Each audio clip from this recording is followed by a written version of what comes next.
Welcome back. It's Beyond the Box Score. I'm Dan Schneier. That's Jacob Gibbs. I'm very, very excited about today's show. And no, it's not because I'm wearing a brand new shirt I got at a concert last weekend. For all those sickos in the comments, oh, stop wearing the same sweatshirt. I'll wear that same hoodie as much as I want. Just kidding. I'm excited because today we get to go over player profiles of a lot of players that Jacob signed this week because we're excited about them. And I got to watch their tape, and I got a lot of things to say about these players. We're going to get into specific players this week that we like rest of season or that we don't like rest of season. Players that you either will be wanting to look to buy low on or buy high on. Won't mention them now, but who is the player you were most excited to talk about, Jacob, today? That's the one I was curious about. I feel like Travis is the most interesting. We're going to talk about Travis Hunter. Okay, actually, I'm going to go with Oronde Gadsden as the one. Yes, that's what I was hoping you would say. All right, but we will start today's show with Travis Hunter. I've got so much Gadsden in Dynasty, and it's like really, really an interesting decision, like what to do with him. I had a buddy over last night, and he threw out Colson Loveland in a second for your Gadsden, and I was like, how do I not do that? Like, I'm the biggest Loveland bull there is. But man, as we'll get into later with Gadsden, there's so much to be excited about. Okay, so Travis, I watched every route that he ran in week 7 last night. I also tweeted out a cut up of every target that he's drawn as a perimeter receiver because they are moving him out wide more often. As I think we're seeing, Jacksonville has a bye in week 8, and I think we're seeing them transition to expanding his role into more of a focal point for the offense, more of the wide receiver one. Early on, they kind of had the training wheels on, and it was more slot bound stuff, short, just doing Josh Downs kind of things over the middle of the field. But I think they're looking to expand his role because if we can just be frank about the situation, like BTJ hasn't been able to fill that wide receiver one role. Like, if BTJ's, whether it's injury or something mental or whatever, like if he's not able to access that middle area of the field, that can't be your wide receiver one, right? That really limits the offense. And so what does BTJ settle into? I don't really know. Like it's like some kind of Marquez Valdes-Scantling type of role or something. Like if that's all he can do, then that's all you can do. Is that, you can't force him to try to do stuff that he can't do and just like keep getting the same results. It's killing the offense. You need these first downs. You can't just have these plays. And so I think we're going to see Travis's role expanded. And so I wanted to get a feel for that. Like, do we feel like he can succeed in that role and they can run the offense through him? You, Dan, definitely watched a lot of drafts coming in because he was somebody that the Giants might draft. Have you been able to watch much of him as a Jaguar? What do you think so far? Yeah, I just spent more. He's the player I watched the most of. I knew we would start the show with him. And you're right about everything you said. They not only expanded his role and route tree in this game, they kind of used him as a primary target for most of the game. They had designed short stuff to him that didn't work so well, but they also had some third down solutions. There was one early in the game, a 3rd and 12, where he had just, I put it on Twitter earlier today for those who want to check it out, just an unbelievable release off the line of scrimmage.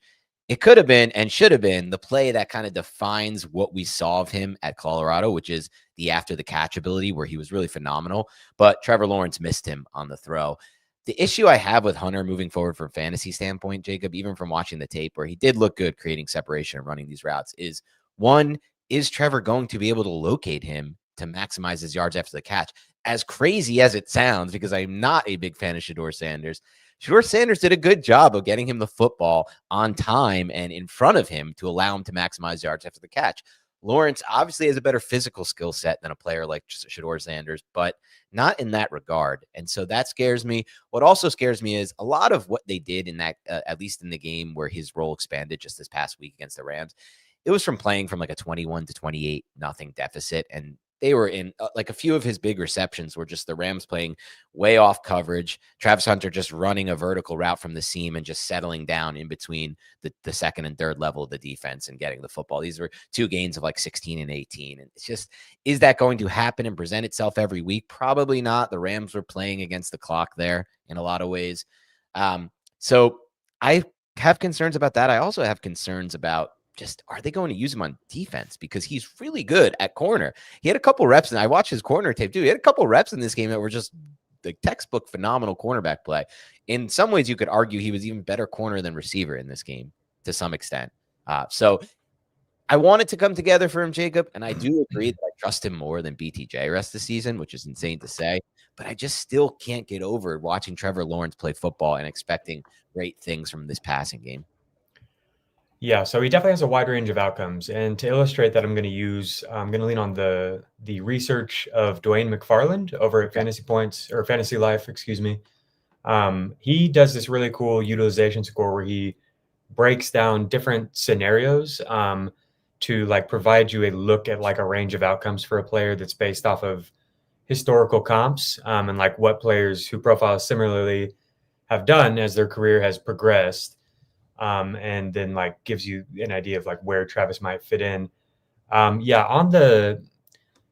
This was a weird game, and I'm glad that you kind of mentioned like it wasn't actually working that well early, right? Is kind of how I felt. He did. I think this is important context too, that BTJ got hurt and Diami Brown got hurt, but Travis did lead all receivers on the team in snaps and routes in the first half. So like from a role standpoint, it wasn't just a blowout thing. I think they were trying to get him going more as a wide receiver one, but all of the production came in the second half. He didn't have anything in the first half, and it was, the touchdown was in garbage time basically. Very nice route though. Yeah. Yeah. Right. Yeah. Yeah. So I said I watched all his routes. I think that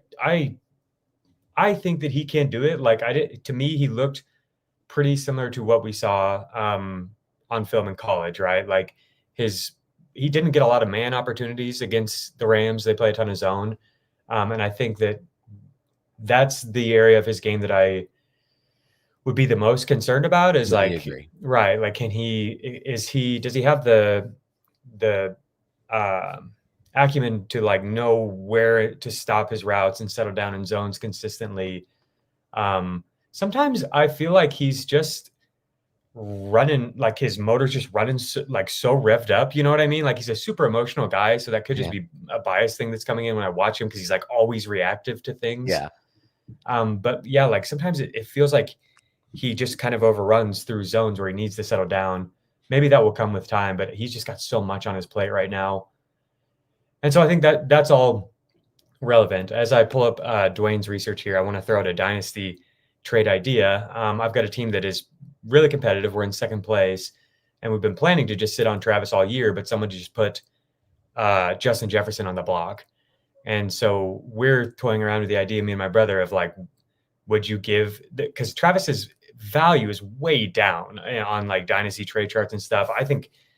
I don't think his value should have dropped hardly at all. Like I think basically, I don't really think that we've seen anything that makes sense to drop his value. So if you had belief in him before, I don't know why that would change based on what we've seen. I guess other than the fact that Trevor hasn't looked very good. Yeah, Trevor's not taking the step we hoped. Maybe you hoped that he would look better than this with Liam. So that's maybe one thing.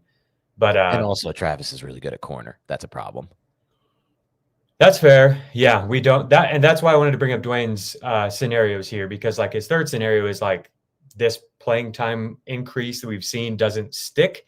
Like there is variance here with how this will go. We don't know what will happen after the bye. Yeah. The team is still trying to win, and so maybe they will go to more Travis on defense if they. But then again, BTJ so bad they kind of need him on offense. That's how I feel. Yeah, to me it feels like you drafted him this high, and like you really clearly need somebody on offense to be dependable for you right now, because the defenses have stopped the run game. The run game was working so well, and now it's not. And so it's like, how do we keep the offense on track? Like we can't lean on these BTJ targets. Right. And like Brenton Strange was somebody who was keeping them on track, and he got hurt. Loss that nobody realized. Yes, agreed. And so to me, it feels like you've got to get Travis in there more, but we don't know that will happen.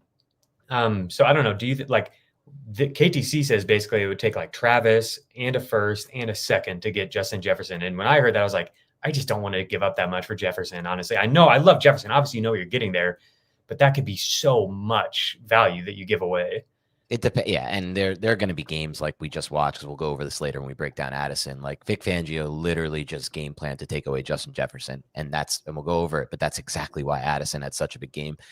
good coordinator is going to continue to do that with Jefferson. It's always been my concern with him in fantasy. But that's besides the point. I don't think I would do that deal. I heard an interesting one my friend passed by me that he did. I'm curious to get your take on before we move forward to running backs. And by the way, I do want to mention this before I even mention that, which is I loved your point about zone versus man, because Travis Hunter to me versus man and like his release off the line of scrimmage, the play I talked about, that 3rd and 12, that's where he's really at his best. And then after the catch, and that he'll need more man coverage to make those plays, to turn those plays into big stuff for us for fantasy. But the trade that I heard from my friend was he traded for Hunter bought him low before his breakout last week, traded Neighbors for Hunter and Jackson Dart in a super flex. I thought that was very interesting. Gave away Neighbors to get those two. Well, would you have done that? In a super flex, I guess I'm fine with that, but I would have a tough time trading Neighbors, if you like think those players can help you now, like, I guess that's such a hard one to evaluate. Like right. Jackson Dart's value is going way up. That same buddy last night that brought up the Loveland trade was asking me what I think of Dart. And it's like, do I think he belongs in the range with like Patrick Mahomes and Baker where he's like pushing up to? Like, probably not, but there's a chance. There's definitely a chance that he ends up being that good. And this is just the beginning, like he's showing an ability to like continue to find answers against lots of different defenses. He's had really hard tests, and he's showing an ability to improv, keep his eyes down the field, and make things happen. Right. He doesn't have, the arm that freaking Drake May does, but like he has a bit of that uncanny ability to extend and make plays and not panic. It's an interesting prospect. I don't want to talk too much about Dart because we're getting accused of talking too much about Dart on this show, which we'll get to a little bit later. Have something in the books for that, but it's just an interesting move. It's like that's where it starts to get interesting in Dynasty with Hunter and a player, because you can, in some ways, I think, look at Hunter and Neighbors is not that far off as Dynasty prospects, given Neighbors' injury situation and just the thought of him longevity wise. I also felt like Hunter was really good on tape in college, so I'm still believing in him, but definitely a player I'd be looking to buy in both Dynasty and redraft at this point. I just wanted to put the brakes on a little bit based after watching the tape, given the context of the situation. The Jaguars playing from behind 21-0 and a lot of production coming in that time period. And then just, will they use him on defense? It's still up in the air. All right, let me show you these ranges of outcomes from Dwayne, and we'll get to running backs after our first break. So he's got 3 scenarios here, and I can read this to you. You might be able to see it if you're like watching on a TV for the YouTube audience, but Dwayne does this over at Fantasy Life, and he has a utilization score for all these players. And when he writes about them specifically like this, he did an article on Travis Hunter. He can give you an idea of exactly what the utilization score is telling you. And so with Hunter, the outcomes that he has based off of 92 historical comps dating back to 2020, the outcome where we get a like top 12 wide receiver season from Travis is 2%, compared to 39% of a wide receiver 2 season, like wide receiver 13 to 24 in scoring, and 40% of a wide receiver 3 season, 18% of a wide receiver 4 season. So wide receiver 37 to 48 in scoring. So you're looking at a 79% chance that he's that wide receiver 2, wide receiver 3, with a little bit, well, actually a decent, substantial amount more downside for the wide receiver 4 than the wide receiver 1. I think that checks out. Like it's pretty unlikely for a player to like start the way that he has, in terms of like targets per route run and overall production for Travis being pretty low, and then end up being a top 12 wide receiver. Normally we see those kinds of clues early on, like Tedero McMillan is giving us, you know what I mean, where the production isn't that good, but the underlying stuff suggests that he could be like an alpha receiver. We haven't really seen much of that from Travis. So that's scenario 1, which is that like the role over the last 2 games is here to stay. And if so, like what might that mean based off historical comparisons for what we've gotten from Travis over these past 2 games? I think, wide receiver 13 to 24 season is a pretty good outcome. Like that would be a win based off of where Travis was drafted, and definitely a win based off of where he's being evaluated right now in trades and stuff like that. Completely agree. I mean, it was a buy low opportunity. I still think that the opportunity is there. It's just, I want to cap the ceiling a little bit. Let me talk you through the other scenarios here. Yeah. Scenario 2 is that Hunter expands his role and plays better after the bye, which Dwayne feels like is pretty unlikely. Like he gave some research here on other rookies, even drafted in round 1, even guys who were drafted as high as Travis, and his research found that there's not like, you can't predict a substantial increase. Sometimes we do see this, right, late in the season where the rookies are league winners and stuff, right? But from this larger sample size that he has, it doesn't feel likely that we get some huge improvement from Travis. Essentially, he's saying it's basically week to week depending on game plan, correct? Yes. What are you saying is week to week? The role? Like the usage, right? It's going to be dependent on the game script. It's going to be dependent on the situation, who they're playing, and how they want to use him. Yeah. That's fair. And that's basically, I think what you're saying is this second one is unlikely, which is what Dwayne is saying. Yeah. Because like last week, the game script, they needed him at receiver. They were down 28-0. That's not going to be the case every week, right? Sure. Yeah.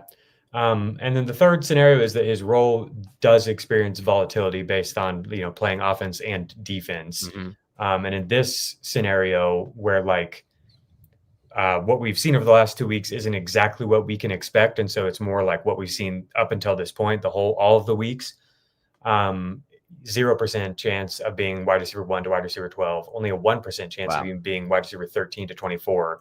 With a 29% chance of being wide receiver 3, a 42% chance of being wide receiver 4, and a 28% chance of just being not relevant for fantasy. This is clearly the worst run out for Hunter. I don't think it's the most likely, but it is worth mentioning that this is possible. We don't know how the role is going to go. And if the last 2 weeks aren't what we can expect going forward, and it's more just that those 2 weeks were kind of like the best case of what we might get, but it's going to be up and down, then that the overall production we've seen isn't really that fantasy relevant. Right. Right. And so he just wanted to contextualize all of that. If you are interested in this kind of stuff, Dwayne and I did an episode last week called The Data of a Fantasy Football Analyst, What Stats Actually Matter. And we talked through ranges of outcomes for like Bill, Krosky Merritt, and a number of other players like within this same thought process. I think it's pretty interesting stuff. It is interesting to hear all the different scenarios and kind of go through that's a better way to go about it. I've never really kind of gone down that path with Hunter. It's going to be very unique to try to project him moving forward. And I will say this though, like there are injuries on that Jacksonville defense, and they did not look good in that game against the Rams. And they were always kind of playing above their pay grade, I thought, this entire year during the beginning of the year. A lot of takeaways kind of bailed them out of bad they didn't really, like, to my mind, they don't really have the talent on defense. So it'll be interesting to see how they combat that. If they fall behind in games like the last one, they're going to be using Hunter a lot, I think, on offense. So we'll just have to see how it goes. But we'll take a break and we'll get into some running backs and then some more profiles of players that we watched on tape this week.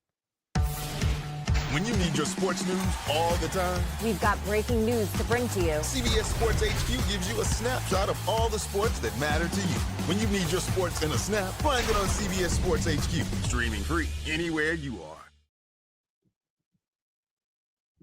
Alrighty, I've got my rest of season running back rankings up on the screen here. Nothing has really changed much for me at the top, like the top 12, which, if you guys have listened to the show lately, that ends in like Bucky Irving, Cam Scatteraboo, Derrick Henry. I have at 13. Dan would have higher, I think, based off our conversations last week. Jaylen Warren has pushed up to 14. We had interesting conversations with Adam Azer yesterday about like Quinshon Judkins and, where some of these guys land in this range. I have Judkins at 15.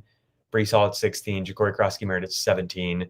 And then these rookies that, man, I worry so much about Ashton Jeanty and the Raiders. Like, I thought that the idea behind bringing in this coaching staff was that things would be more stable and we would be able to avoid games like we got this past week. But that was literally one of the worst and most pathetic offensive outputs we've seen in like 20 years. It just is. Like, statistically, that's true. And so where are we with this team? I don't know. Geno seems like he's done with it. He really feels cooked. And Pickett ain't going to be better. Pickett is not making things better if they go to him. The offensive line is a mess, and we don't know if Colton Miller will be back because it wasn't just a high ankle sprain. Like it sounded more serious. I can't remember if it was a fracture or what. There was something else with it too. And then Bowers is hurt. Our boy Bowers, what a nightmare. So to me, if like Jeanty gets nicked up at all down the stretch, don't they just put him in bubble wrap? Like I would be terrified to roster Jeanty if it's like you're just concerned with this year. That's interesting. Yeah. So that's why he's so low. I know that feels weird. But also like he can give you 4 points. Like we just saw, obviously Right. they're not going to run into historic lows like they did that week all that often, but he can give you like under 10 points any given week. Yeah. Okay. Good This take. is what I want to talk about more is this, 20 through 30-ish, 35-ish range. So I have Montgomery at 20, which is a lot higher than most people. And I know that he's not necessarily producing like that right now.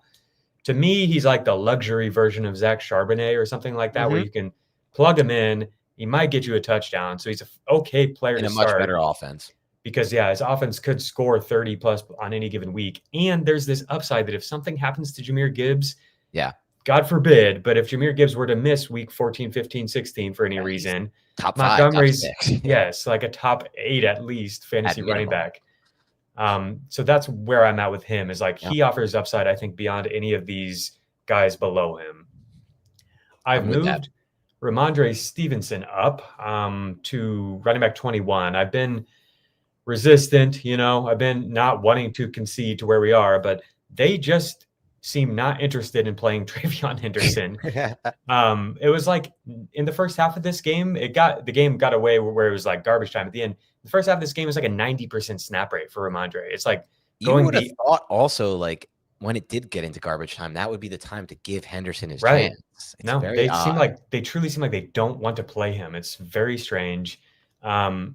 So with Ramondre, the end of the season schedule sets up really nice if he is the starter coming out of the week 14 bye. The games before that, basically week 8 and week 9 are tough matchups, but everything beyond that looks pretty good. Yeah. And then in the fantasy playoffs, the Bills have kind of struggled defensively, and it could be a shootout at any given point against the Bills. The Ravens have definitely struggled. The Jets have definitely struggled defensively. Those are your 3 matchups to end the season. So like, could Ramondre, if he has this usage, be a top 12 running back during that time? Yeah, he could. Kenneth Walker, I need to dig into the usage from last night. It seemed like basically the same thing. Him and Charbonnet, like this range is really fluid. You could flip these guys if you want. I think I'm just betting on the talent with Walker as the long-term bet, but I'm totally fine moving him down if you need more points now. I don't know what the path. I have 0 shares of Walker this year. Obviously, we were different on him. I like him. I just don't know what the path is for him. Like where's the path toward points? It's truly probably just a Charbonnet injury, or he starts playing like really well and they start shifting things to him more. But I don't honestly think that's going to happen because Charbonnet as they really seem to prefer him up the middle. It killed me last night. The live broadcast were like, and here comes the hammer. Yeah. They brought Charbonnet in and he like came and like stuttered and got nothing at the line. I'm like, that's going to make fantasy people so mad. It does get the red zones. It's just like, they also don't really run the ball that well for a Clint Kubiak offense, which I think they pass block a lot better than they run block. So consensus definitely has Travis Etienne and J.K. Dobbins and DeAndre Swift ahead of Kenneth Walker. And I'm fine with that, especially points right now. I feel like we've seen Etienne and Dobbins kind of taper off a little bit, and we could see the rookies get into that usage more. And if those guys lose like any amount of usage, they're going to be really hard to trust. Like they're already kind of hard to trust because they don't have a route rate. They have like a 30-40% route rate with like a 50-60% snap rate is basically where they're at any given week. So they're kind of dependent on long plays and touchdowns. And we've seen over the last month when those aren't coming as much, they're pretty tough to use for fantasy. Jordan Mason, I have next, and then the Carolina guys. Okay. Does anything stand out to you? Like DeAndre Swift, he feels like he should be much higher. And if you need points now, I'm totally fine with that. He has the Ravens this week, then he has the Bengals and the Giants. But man, down the stretch, like what is it? What's their 3-game fantasy schedule? Because this is important to me because this is the one that stood out as a weird ranking. But I want to hear that first. The 3-game fantasy schedule is the Browns and the Packers both at home, and then they go to San Francisco in week 17. Before that, their games before that are at Green Bay, at Philly, Pittsburgh at home, at Minnesota. So I think in the short term, he might keep ripping off explosive plays. Like definitely could happen against Baltimore this week. But down the stretch, I would be hard pressed to get DeAndre in. I think I heard from Ryan Heath that they're only favored in 2 more games the rest of the way. Like that's probably the Browns and the Giants probably. Yeah. It's going to be, but that I almost feel like that helps him because they use him as their passing downs guy. Though Monangai got a couple snaps there. It's an interesting one. I don't love buying into that schedule at all, but I kind of do love what I've seen from Ben Johnson coming out of the bye week when it comes to designing his run scheme and creating these unbelievable, not just unbelievable holes for Swift, but like easy decisions. I think when you have a running back like Swift, you want to give him easy decisions so he doesn't really have to second guess himself behind the line of scrimmage. And that's what I've seen from him. Like, to me, the role, the offense, even given the schedule, I probably feel more comfortable with him over everyone you ranked there, except for behind Ramondre. Maybe Dobbins too. I like Dobbins a little bit more than you rest of season. Over the past 2 weeks, when Swift has been going off, he's running back 14 in expected fantasy points per the Fantasy Points Data Suites model. And he has a 40% route rate with 4 targets during that time. Yeah. So to me, I do worry about game scripts. I don't really think that's fair. He's not getting a lot of work despite being on the field. Yep, that's fair in the pass game. Yeah. Alrighty. So you think Swift and Ramondre would be the highest of these, and maybe you'd move like Walker down? I'd move Walker down. I like Dobbins a little bit more than you. I just have to feel like the usage is still amazing there, and he's good. At some point, the Broncos offense has to figure itself out. Like, watching them on tape this week versus the Giants, it's like they did absolutely nothing until they went to tempo. So I just got to feel like they're going to mix in tempo a little bit more often. And on those snaps, it was Dobbins. Like, they're not using these other backs that you would think maybe get those role. The interesting ones to me are like Jordan Mason, Rico Dowdle, and Chase Brown, because for Mason, it's like, man, things could work out really well for him, even if, and you put this in your notes, I agreed with entirely, even if Aaron Jones comes back there, just the way that offense is set up, the offensive line getting healthy, the schedule, that just seems to me like a more valuable player than a lot of these guys in bigger roles, but maybe just not in as good situations. Brown's interesting. Chase Brown, obviously, we were high on him preseason. Now I feel like the offense is going to take that step forward again with Flacco, as crazy as that may sound, but he's not playing in the role we expected him to play in. So I don't really know how to rank him. He's probably the most confusing one to me of everyone you listed here. Over the past 2 weeks, Chase Brown has a 48% route rate and 6 targets. So it's not really the usage that we saw last year. Right. But still, Flacco definitely injected some life into the offense. He's only running back 30 in expected fantasy points per game over the past 2 weeks. I thought he just kind of ran really hot this last week with finding some room to get yards before contact, which inevitably had to come. He was averaging like no yards before contact. So a game like this kind of had to come, and now it did. And that, I don't know, it didn't really move me at all. He's running back 18 on the year in expected fantasy points per game. But if you do want to buy in on it, he could help you right away. He's got the Jets this week, and then the Bears. The Bears defense is playing better. But that's I think at least a neutral matchup in week 9. And if he holds on to the job, I think we could see a bit of a shift out of the week 10 bye, depending on how like these week 8, week 9 games go in the backfield. People have called me crazy for that. I'm a big believer in Taj Brooks. And I think that he could help the offense, just give them a steadier force back there at running back. But if Chase Brown holds on to the job, the back half of the season is pretty nice. Week 13 is Baltimore. Week 14 is Buffalo. Week 15 is Baltimore. Week 16 is Miami. And week 17 is the Arizona Cardinals. So if you're able to somehow survive the season with Chase Brown and make it to the fantasy playoffs, maybe he does reward you for your faith. I'm fine moving him up. Yeah, I think I would, just on the upside factor. I just believe in the offense more than a lot of these different offenses. Yeah. The classics here, Tootin and Harvey, we're just waiting. I don't think there's anything you have to add on them right now, is there? No, I don't. Okay. I don't know when it's happening with Trey Harvey, Benson. I wanted to look at his late season schedule. He's got San Francisco in week 11. He could be back by then. Then the Jaguars, the Bucks, which could be a shootout if he's back by then. The Rams in week 14, but then like tough matchups against the Texans and the Falcons. If you make it to week 17, he has Cincinnati.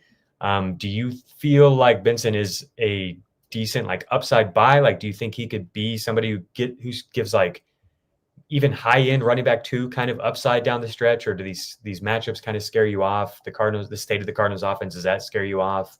Do you have any thoughts on Benson? Yeah, I think you pretty much properly have him ranked, because you have to factor in all of the potential circumstances that could bring him down. The state of the Cardinals, the fact that, like, will they even turn to him in a full-time role like Connor had, or even a role like Connor had? That's no guarantee. We haven't seen any proof of that. They've got a lot of backs playing for them right now, and Bam Knight's playing pretty solid football. So there's just too many factors at play there for me to believe in him long term. I'm fine where you have him ranked. Like, obviously, I feel like he has more upside than some of these guys above him, but some of these guys above him are going to get you points until he gets back. So that has to be factored in as well.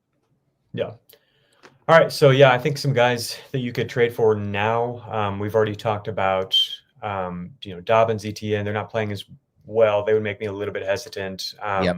I think Chase Brown and who was the other one? Oh, Ramondre. Like, those are guys you could buy right now that also like could Ramondre buy right now. Yeah, could hold on to it all year potentially. Manange played more. I think he's somebody who's interesting and kind of trending up right now.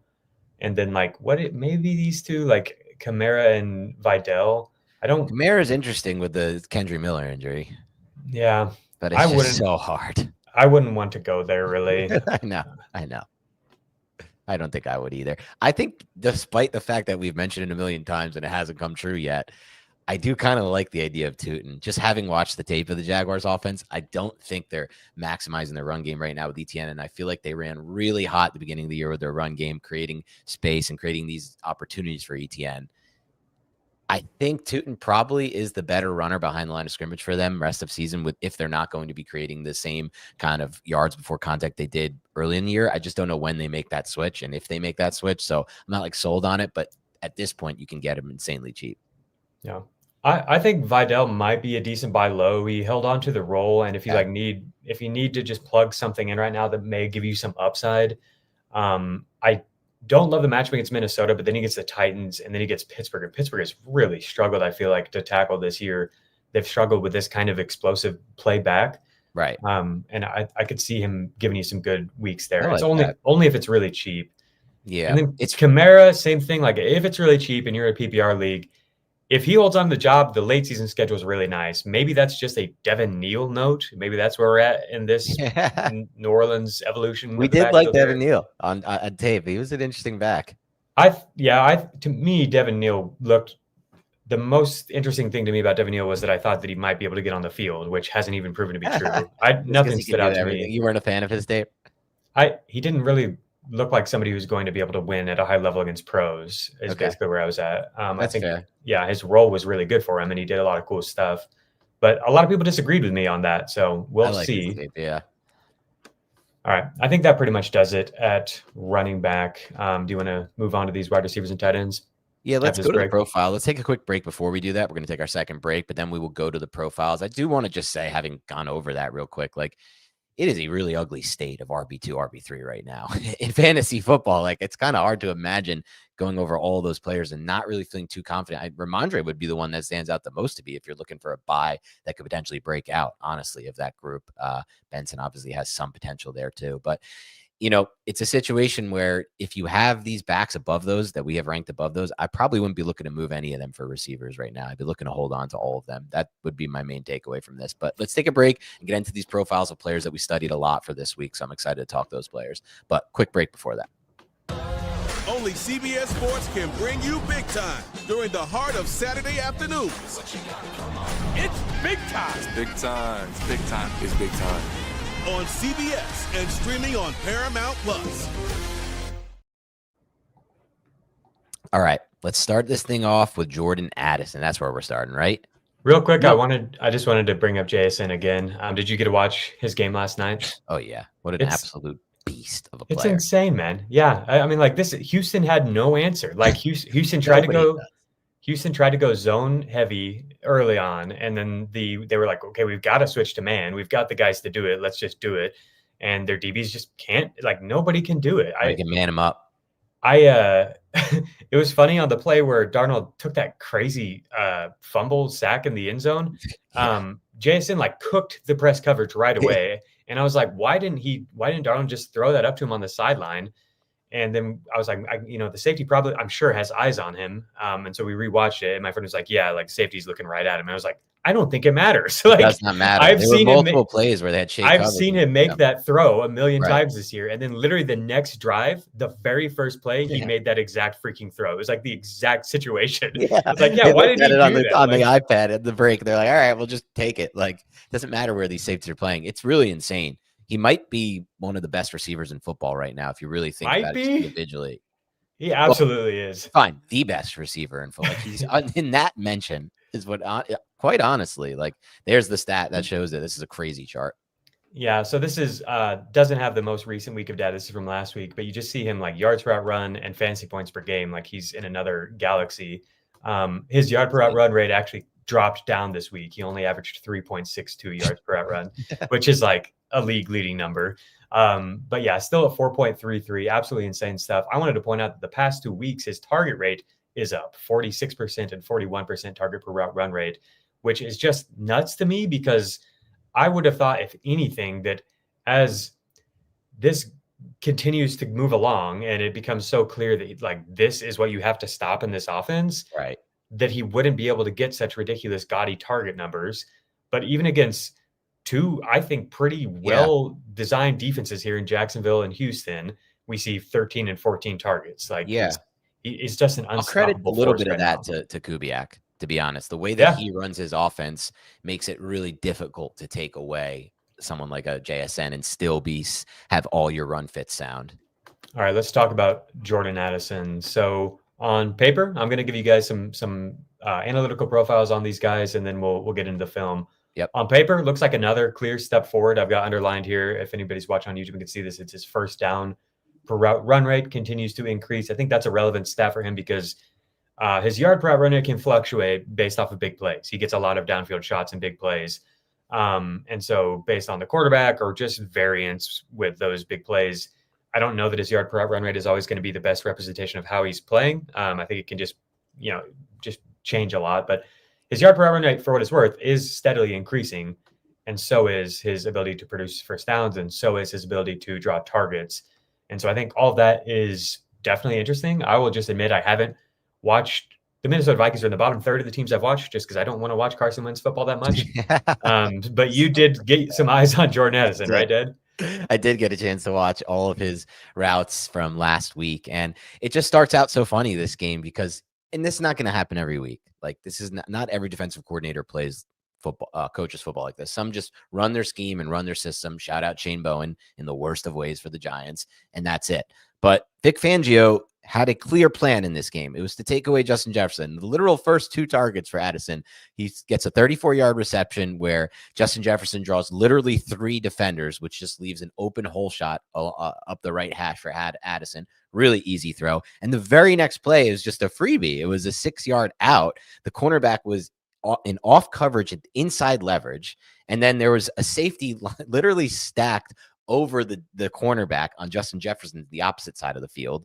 So the other safety was just playing middle of the field, rotate to middle of the field. So it was essentially just corner in off coverage and inside leverage with no safety help. And Addison just ran an out route and it was just like an easy completion. And that was seemingly like the strategy for a lot of the game for Carson Wentz of the Vikings, just take these freebies when the corner is in off inside leverage and the safeties are just accounting for middle of the field and Justin Jefferson. It was all that. And then 1st and 10, 12:57, that was where he really shined to me in the fourth quarter. He ran a vertical route, Jordan Addison, and then just did that thing I saw so much on his tape at USC and then when he was at Pitt, that ability to run the vert, sell the vert, and then just stop on these deep curls. He ran this deep curl route, created an incredible amount of separation. You know, you could see the corner just giving him, has to play him over the top, and then when he breaks down, creates that separation, and I think this was like an 18-yard gain or something like that. So he looks really good. He's creating separation, and typically speaking, like, this is kind of what I expected. We saw a lot of this last year in KOC's offense, because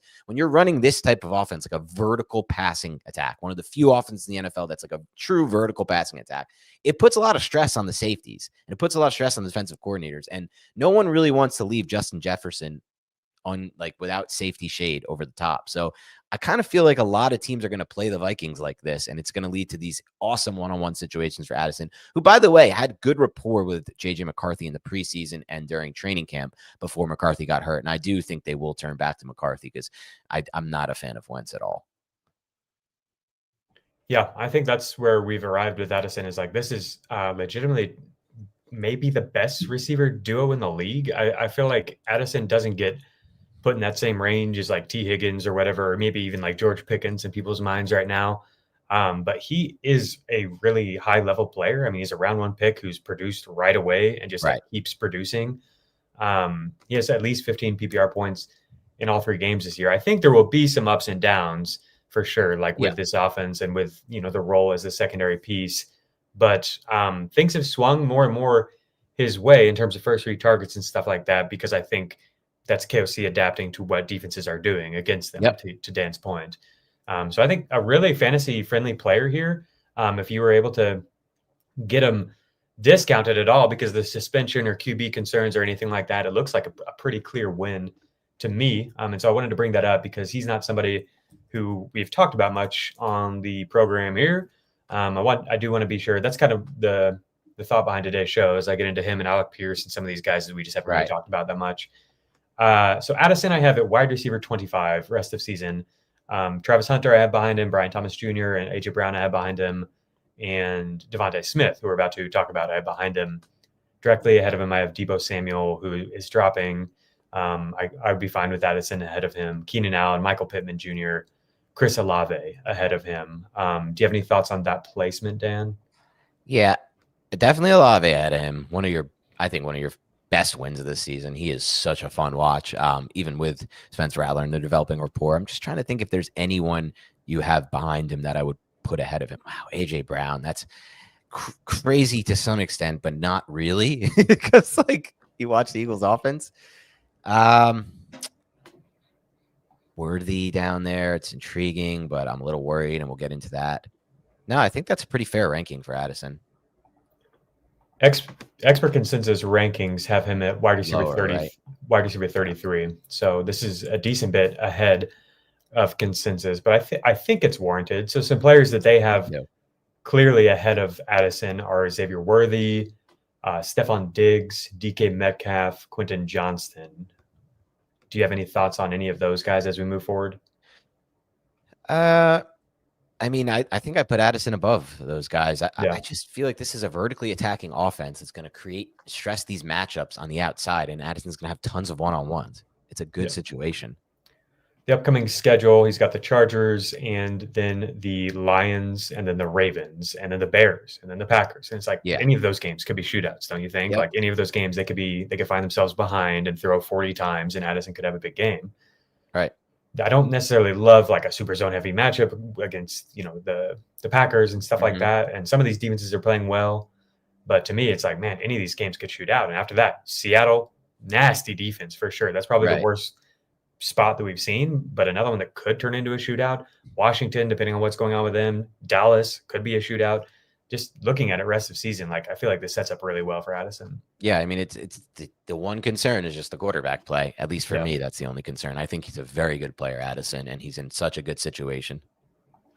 All right, let's move on. Who do we have next? Alec Pierce. Alec Pierce is a weird one. You enjoyed. He just is. Like, we don't really have anything like this.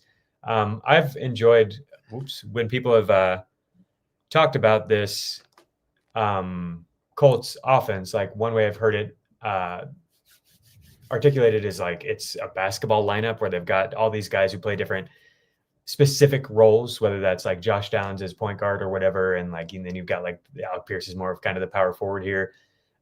Just going up and dunking on guys. And that's basically what he does. Last week, Alec Pierce had 10 targets and 248 air yards, an average depth of target of 25 yards. On the year, his average depth of target is 21 yards. That's nutso, dude. And he's caught 16 of 27 targets. It's really weird. And I would think probably going to regress if he's just going to see all these deep looks. But Daniel Jones is honestly putting the ball where he needs to be. And the offense is functioning at maybe the highest level of any offense right now. And no defense is able to throw extra resources at stopping Alec Pierce, right? There's so many other things to worry about. And so then it ends up just being Alec Pierce in one-on-ones. And it's oh yeah, this guy is really good at that. He has a freaking 41-inch vertical. He's 6'3", super strong. And he's honestly developed his game as a route runner and stuff, where he isn't in the past, it was like, oh, he's only going deep. But now he's gotten where he's like deceivingly good at like dig routes and stuff like that. Yep. And so corners like you can't just sell out to like just stop him deep. And so he can get over the top of you and stack you, and you have no safety help. And it's just like, yeah, it's kind of over. I don't know what you do against this guy. So it's interesting because from watching their tape, so much of what they do in the passing game is designed off their run action. So much of what Tyler Warren, because I watch Warren and Pierce, so much of what makes Warren successful is that. But in this game, the Chargers, in a lot of ways, like sold out to take away Warren off the run action and then Pittman. It was like a two-man game for them, game plan wise, which, as you said so well, because you're right on this, led to these slew of situations where Alec Pierce was isolated as the backside Z, and there was no safety help. He was in one-on-one, and Jones just kept going back to him on these third downs, stop routes. You talked about a couple of those in breakers, those deep ins, those dig routes. He also ran a nice corner route where him and Jones had great timing, where it's clear you could see like the defense is eyes on coming up to stop Tyler Warren on that play. They're running a two-man route concept to the same side of the field, and it just leads to a situation where the corner is left one-on-one with Alec Pierce, and Alec Pierce has sold the vertical route all game. At this point, he's run like 5 vertical routes, so the DB has to give him the respect, and he just stops his route and runs like it was kind of like a deep out or a deep curl, depends what you want to call it, but it works because he sold the vertical route all game. And I'm interested because, like, is that the solution? Is that the next evolution of this Colts offense? Like, as teams take away Warren off the run action, and the first play of the game, that one was a busted coverage, the 48-yarder for Pierce. It was an interesting routes concept. Like, he sold the inside slant hard and then ran a corner route. But you see 2 Chargers defensive backs take Pittman on the deep curl, and it just makes no real sense. And then they just left Pierce. So it's clearly a busted coverage. But other than that, he was the guy that Jones went to a lot on these deep routes, on the deep curls and deep outs off of the deep routes, and then on these isolated backside third down solutions. So it's really interesting. I don't know if this is the next evolution of the Colts offense or if this is just game specific, right? Like maybe the Chargers just are a team that want to take away Pittman and Warren in this game, but it's definitely something to look out for because I think he's a good player. I do too. I mean, I think it's maybe become like forgotten with Pierce a little bit because he's in, I think this is year 4 now. Yes. And he hasn't been like some huge hit for fantasy or whatever, but he was a 2nd round pick. He was a guy who like had a pretty dominant skill set, but it was just very specific. Yes. But like we're seeing now that he's plugged into this kind of perfect situation where that skill set can be something that they go to when needed. And I think, like you said, defenses, of course, are going to prioritize stopping the run game and then even stopping the play action guys that they're going to so often, like Tyler Warren and Michael Pittman. And so that leaves Pierce in advantageous situations over and over. And there's hardly any defensive backs who are equipped to stop him, I feel like, in these one-on-one situations. So it basically just comes down to the throw. Yeah, and also, I mean, this is a good point. I'm looking into the comments. Dre said, what happens when Josh Downs is back? Like, yes, that could impact the situation for Pierce in some way, but I'm not so sure he impacts them as much because Pierce is he's kind of in his own right different than anything the Colts offer as that isolated backside Z or that isolated backside X on any route concept where like to the play side, there's 3 players and then it's just Pierce one-on-one. Like, do you want Josh Downs in that situation or you want Alec Pierce? You can do more things with Pierce, honestly. He's a bigger target for Daniel Jones. Yeah. So that's, I think, where we should sum this up is like, what does this actually mean? Like, What are we doing anything other than just talking about the Alec Pierce and this Colts offense being cool? For fantasy, like, you're probably not starting him outside of very deep leagues. Yeah. It is cool that like he's averaging over 2 yards per out run. He's given, some fantasy relevant performances here. I do think that Downs being out helped him. Like his splits with Downs off the field are actually noticeably better than when he's on the field for what it's worth, even though they're different types of players. I mean, Downs gets like, you guys probably know if you're on Twitter at all, that all the Downs per route target numbers and all of those are absurd. So just taking him off the field like leaves a void that needs to be filled. And I think that just trickles down to all the players. So that's all relevant. I think the best place to roster Alec Pierce is like dynasty leagues, especially if it's a best ball format, which are money. Those are my favorite freaking leagues to play in because I don't really have the time during the season. Outside of that, I don't know, like deeper dynasty leagues, he could be somebody that you trust at some point, right? I feel like he's somebody you can just plug in. He's a wide receiver 2 or 3 if you're in a deeper league. But as far as like traditional fantasy radar, he's tough to place. So I have him a wide receiver 42, which is way ahead of consensus. They have him a wide receiver 62. So maybe that's crazy. You tell me if any of these names behind him you think it's crazy to have him above them. That's Khalil Shakir, who is like more dependable in theory week to week. I but guess you still run into you still run into bad games just because this target distribution is pretty random. 2 targets in week 2, 5 targets in week 6, like 4 targets in week 3. It's tough, I think, to trust anybody from that offense. Jalen Coker, I have behind him. I think he could, move past him, but we don't know. No. Coker, for what it's worth, barely played last week. They really eased him in. So we're just kind of waiting and seeing with that one. Matthew Golden, I have behind him, could definitely push above him. Golden's the upside play there. It's just it's so frustrating. We've got some other upside plays here, maybe like Rashid Shaheed, but like to me, you're gonna hear a name I love down there. That is just the take we're not gonna get to today. Maybe for tomorrow's episode or next week. These players profile pretty similarly to him, to Alec Pierce, and that's like Shaheed, Golden, Darnell Mooney, these deep threat guys, even Rashad Bateman. But like the Colts offense is just functioning so well that I feel like if I'm going to trust any of them, it would probably be Pierce. Who is it for you that you're looking at down here? Tez Johnson. Yeah, man. He looks awesome. That freaking play last night was so cool. Football player. Tez, I don't care about his measurables. I don't care how small he is. I don't care how bad his 40 time was. He knows how to play football, and he knows how to he's really good. Yeah, I was pretty aggressive in going to get him anywhere where he was available this week in Dynasty and redraft too. So sucks that Mike Evans got hurt, but I do think Tez can play. It's going to be interesting to see how this goes. Also, like I would take Wan'Dale over all these guys. Consensus agrees with you. Like he's the only receiver the Giants have. Literally, the Giants had no catches with any receiver last week except for Wan'Dale Robinson. Yeah, 12 targets. Honestly, I probably should have him higher. It's probably just leftover Wan'Dale. Yeah, it's fine. Bias where he has annoyed the crap out of me over the past few years. Of course, with all due respect. I like Wan'Dale as a player a lot. Like, it's just like the fantasy stuff has been annoying. Like, I want to see more of a functional offense, and it's just been this. And it may get worse for him when Slayton comes back. But as long as they have Jalen Hyatt and little Jordan Humphrey running routes at receiver, those guys got to combine 3 targets and no catches last week. It's going to be the Wan'Dale show until that and Slayton gets back at least. Yeah, that's a good call. I'll move Wan'Dale up.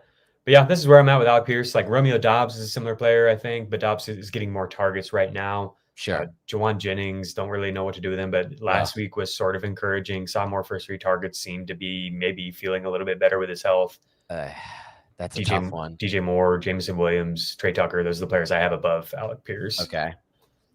It's a weird range. Wide receiver is pretty weird. There's been a lot of injuries. And so like after the top 32, 34, it kind of falls off into this weird range. And I think that's where Pierce becomes relevant.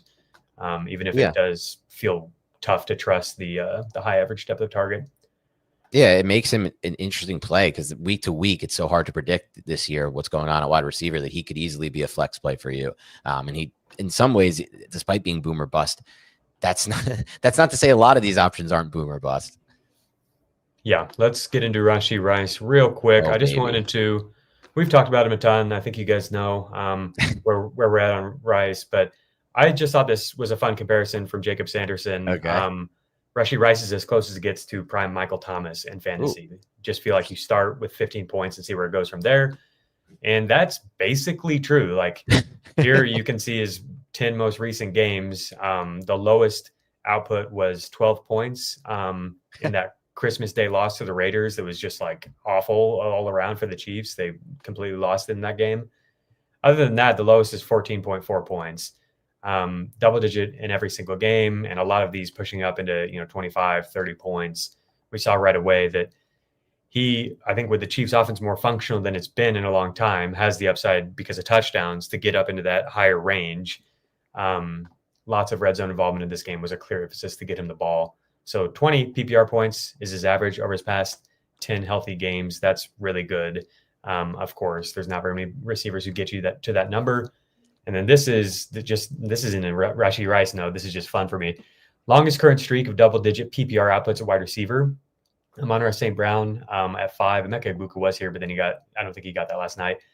Justin Jefferson and George Pickens at 6. Jaxon Smith-Njigba is now at 7. Rashee Rice is at 10. That's great. Puka Nacua is at 20. Man, This oh, guy's man. insane. He's a cheat code. Yeah, It's so frustrating that Stafford back stuff came up at all this preseason, because it just cooled me off to an extent with Puka. I just wish I never was. I would have been, where I had Nico ranked is where I would have had Puka ranked without that. So it's just disappointing. For sure. Yeah. As far as Rice goes, though, just from watching the tape, I mean, you covered a lot of it, but it was one of the funniest things I've seen. Like, Andy Reid and Mahomes just made it their goal to first game back, show the NFL, like, this is our dude. The first red zone trip, they just spam four times in a row or 2 times in a row to Rice, and they got him his touchdown. First third down of the game, where's the ball going? Yep, you guessed it, Rashee Rice. And then, like, every kind of imaginable short target designed to get the ball to him in space was thrown to him before they just stopped throwing the football and stopped letting him run routes. And he had one insane release off the line of scrimmage to create separation against, I think it was a linebacker. Like, they got a nice matchup for him, but they're just getting him the football.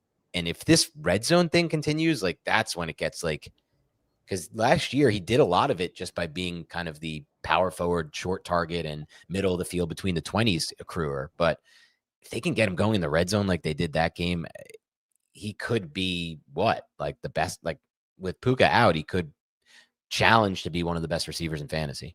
Oh, yeah. Yeah. Mr. Popinski, I think this is about Rice, says, like, he's consistent prime Debo. And Debo Samuel has been the comparison because of the yards after the catch stuff. Love that. But I do. Well, I think to your point, like, he can do more as a receiver than Debo did. They have, like, even last year, they're doing it a little bit where they were throwing him goal line fades and stuff like that.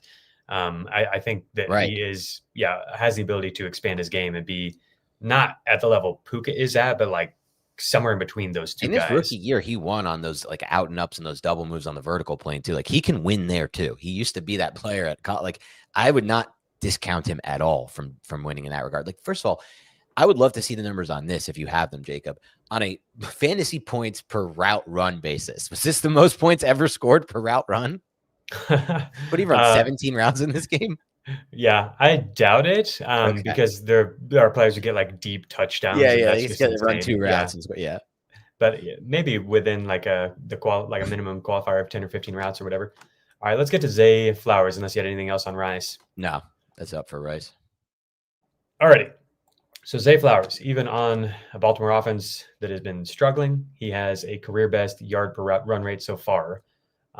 For what it's worth, like, when Jaxon has been in, this is a small sample size, but 2.5 yards per out run is where Zay's out, which would be wide receiver 5 on the year. Overall, 2.3 yards per out run, which is up slightly from last year. You'll see his, like, first down per out run rate with Jaxon on the field is up slightly from last year too. And then this number, 29% target share for Zay Flowers, I think is definitely relevant. So I think as long as the Ravens don't completely fall apart, this is one of the best buy lows. We'll continue to, I think, pound the table there. Like, coming out of the bye now, you don't have to worry about that. And the schedule looks pretty nice. We could get some huge games from Zay. I would buy him if you can. I would buy him now. I'm a wide receiver 17, and I'm fine. I think Dan had him above these guys. I'm fine moving him ahead of Ladd McConkey, ahead of Jalen Waddle. Consensus says him at wide receiver 23. So I do think this is still a buying window. Yeah, it just depends entirely on your thoughts on the Ravens moving forward. And I think with Lamar back, they're going to be a phenomenal offense. There's also just that thought in my head, Jacob, is look at all the stats that show how well Flowers is playing this season. And then think about it in the perspective of, like, have the Ravens ever been in the game scripts that they could potentially be in with how injured their defense is rest of season for Zay Flowers? The answer is no. And that just leads me to believe, like, there's insane upside for him, because he's never played in that kind of game script. For sure. Yeah. And if we do get into some of those games, like with this defense, it could be explosive. Like week 1, look at what happened when they had to go back and forth. Yep. As I look at the schedule, I don't know exactly which games are going to be able to facilitate that type of back and forth, like Miami, Minnesota, Cleveland, the Jets. Okay, that's 4 straight. I don't love that. Anything about that. Then again, like, the Ravens defense looks so bad and they're so injured.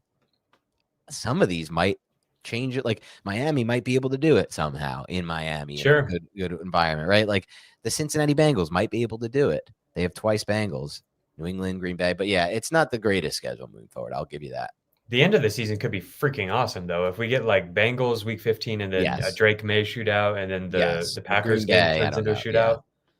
Yeah. Well, I mean, that Lamar and Zay Flowers cook zone defenses, man. Like that's been their thing from day one, those two together. I think they would be fine in that game, especially if it gets into a back and forth. If it's like Josh Jacobs just running 25 times against the Ravens, even can't stop it, like that would suck. But Yeah, there's definitely shootout potential. I kind of like that. Yeah. Alrighty, so yeah, buy Zay. Continue to buy Zay. Is there anybody in this range that you would move him ahead of other than Waddle, McConkey, Cortland Sutton, Garrett Wilson, Emeka Egbuka, George Pickens, Rome Odunze? I don't think I can move him ahead of really anyone there but McConkey and Waddle. I'd probably move him ahead of both. Wilson and Sutton is where I'd be potentially moving him ahead of, just with the idea of Wilson coming back from the injury. I don't know, though. I still think their roles are a little bit, I don't want to say more defined, but just I trust them a little bit more. I have Nico Collins down to wide receiver 19. Yeah, so brutal. All the positive, everything that we liked about, the Texans, like maybe they're figuring this thing out on offense. It's all gone for me after watching. They looked awful last night. It's a tough defense. Let me be clear. Like that's one of the best defensive minds in football right now, McDonald, and they have talent on that defense, especially their defensive front, Seattle. But man, it just looks hideous. Their offensive line continues to just be such a mess, like with their assignments on what they're supposed to be picking up. It's awful. And this is a great example. Just a little note for us. Put a pin in this, because I remember talking about this in this past offseason with you, Jacob. Whenever a team tells us, despite on paper looking like they completely downgraded with the offensive line, but we changed a bunch of things and we're just putting these players in, just know that's not how the NFL works. You can't just change 5 guys out or 4 guys out on the offensive line with bad players that have never worked anywhere else and be like, it's going to work, because it just never does work. It's happened with the Giants for years. Sad. Yeah, so that's where I'm at with Nico, guys. Like in between T. Higgins, Ateteroa, McMillan. And I don't know if he's all the way healthy. He like at times looks a little bit off. And then the offense is obviously off. I loved the freaking unbelievable stubbornness from Nick Caley to just continue to run the scat back into the line of scrimmage just over and over and over in short yard situations. Just like, okay. Those 2 red zone situations were some of the worst football I've seen this year from any team. Let's talk about DeVonta Smith. So he, I think, is really low-key like having a great year. I think it's flown under the radar a little bit because he's not been scoring touchdowns, because the Eagles have been a mess and a source of drama and everything. And DeVonta is just kind of like seems to be the chill one there, where he's not like making a lot of noise, and so you just kind of forget about him. But he's just steadily improved, which is pretty impressive because he came in really good. And so he's now in year 5. He's accounted for 33.6% of the team's receiving yards, which ranks 7th among wide receivers on the year. And this rate has just improved year over year. 26%, 27%, 28%, 30%, 34% is where we're at. His receiving touchdown rate, so the percentage of the team's total receiving touchdowns, has gone 25%, 28%, 30%, 42% last year. And this year it's at 18%.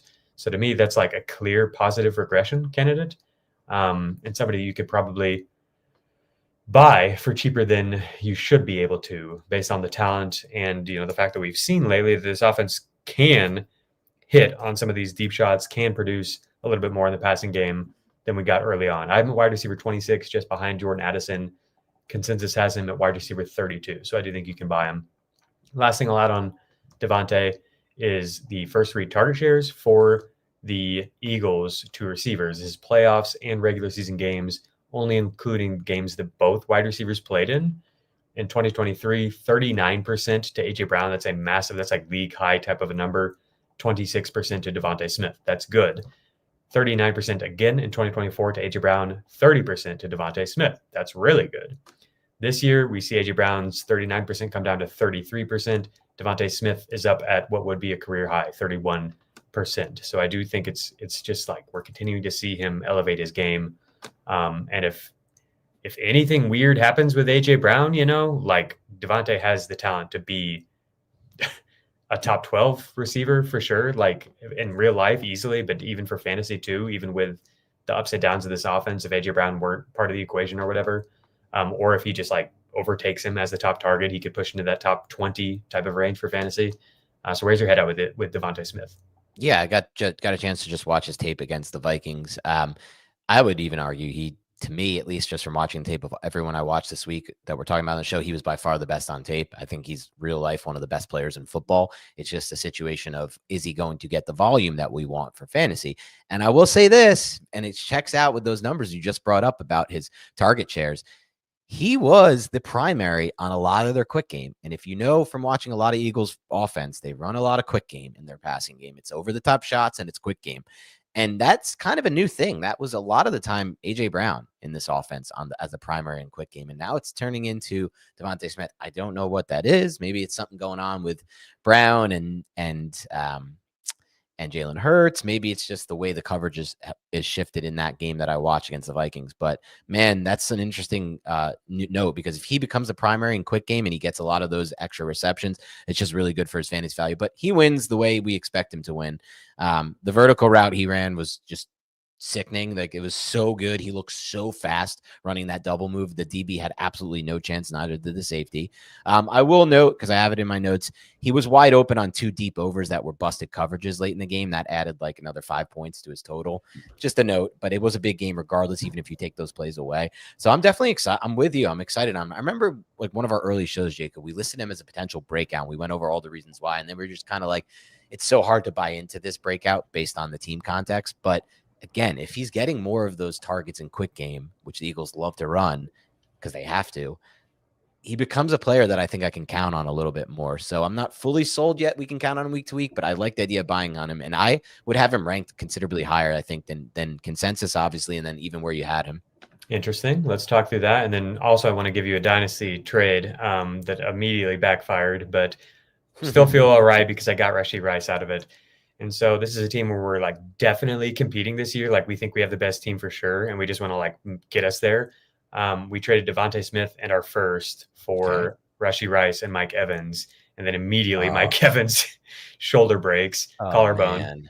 And immediately DeVonta Smith continues to be like, I'm a stud. Give me the ball. And I was like, dang, that didn't work out very well one weekend. That sucks with the Evans part. Yeah. I mean, if Rashee Rice is like wide receiver 2 from this point on or whatever, then it doesn't really matter. That's a win. Right. We've got plenty of flexes. We don't need Evans that much, but he's just, DeVonta is an interesting one for dynasty because like, I think there's a real case to be like, you know, who are the top 10 receivers in the league in terms of actual talent, and he's in it. And easily from the tape. There's so many good receivers, but I think there are. But he legitimately is like in that conversation, and he's not old, but like at the same time, if you look at receivers who have like had this type of a career, like and they haven't scaled up to being like an elite wide receiver 1, it's very unlikely that they will. But just last night, me and my buddy were doing the classic, like naming guys watching football, you know, and like going through all these receiver careers. And it was like, a lot of these guys he was looking at like how many of these guys got like 1,400 yards and how many times they did it consecutively and stuff. And a lot of them didn't get there until year 4, 5, 6, you know, like that's similar to the research Ryan Heath has done, is like receiver primes and like the league winning type breakouts often don't occur until that like age 27 to 29 kind of range. Yeah. So there could still be how many like, careers has been similar to his, where he's kind of buried in some ways behind AJ Brown for a while. Right. Yeah. How much longer is that relationship going to continue, Eagles and AJ Brown? AJ Brown, like for anybody who isn't aware of like all the per route data and stuff, like he was like the target hog, like the target per route run god in Tennessee. And then even in his first few, you know, years in Philly. So yeah, to like have to contend with that kind of a teammate that's a true alpha, like top 3, top 5 type of talent to come in and to try to get targets while playing alongside that as a 22-year-old is pretty tough. So it makes sense that it's been a slow start. All right. So guys you would move him ahead of, let's start with Nico Collins and Tedero McMillan. Would you go that high? Over Tet for sure for me. Okay. And yeah, I hate to do it, but over Nico. Over T-Mac for sure. So let's go rest of season schedule here. We've got bye week in week 9 for the Eagles, and then the Packers and the Lions, and then the Cowboys and the Bears, Chargers, Raiders. Chargers, I think he could torch that the way they're playing defense right now, just watching the Colts.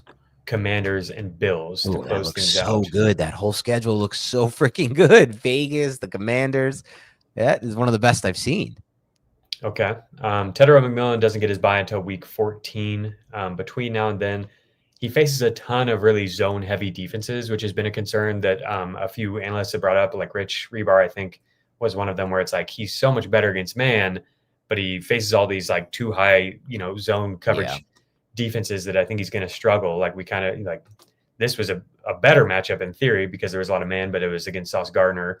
That's another thing is like he's facing AJ Terrell and a lot of these good cornerbacks. Down the stretch, though, after the bye week, he gets New Orleans and then Tampa Bay, but then a tougher matchup against Seattle. So I think that's valid. I want to take back the Nico. The Nico's taking a little too far. Just again, I'm so like frustrated by this Houston offense and like, but Nico was still heavily involved in the game plan before he got injured last night. So he still is more of a target hog than DeVonta Smith will probably ever be rest of season, despite me still thinking there's a chance DeVonta outscores him because that offense is disgusting in Houston. Yeah, guys. Like, I mean, all we can do is like adapt to where we're at right now. This isn't the old Nico. We love Nico to death, but like his first retarget rate is lower than it's ever been since his breakout a few years ago. The line can't block.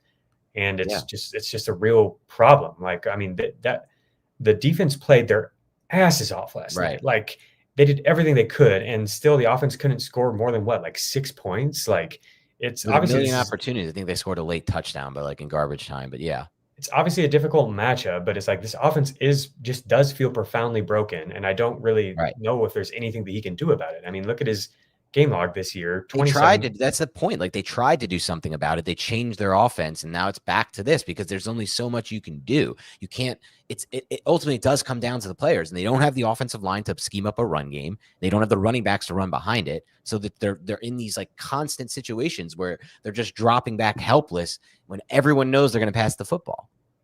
Yeah.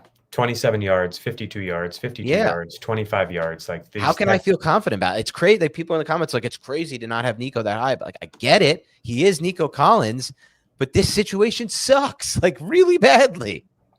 Yeah. I'm not like we are, if anything, biased to the upside on Nico. Like you and I have always been in love with Nico. So. I want him to be good. I have him on multiple rosters. I had him as my 6th best player going into the year. I was so wrong on how bad this offensive line could really be for them. Yeah. Alrighty. And then the Raiders, man. These are just 2 offensive lines we should have known were just horrific. They had no talent going into the year.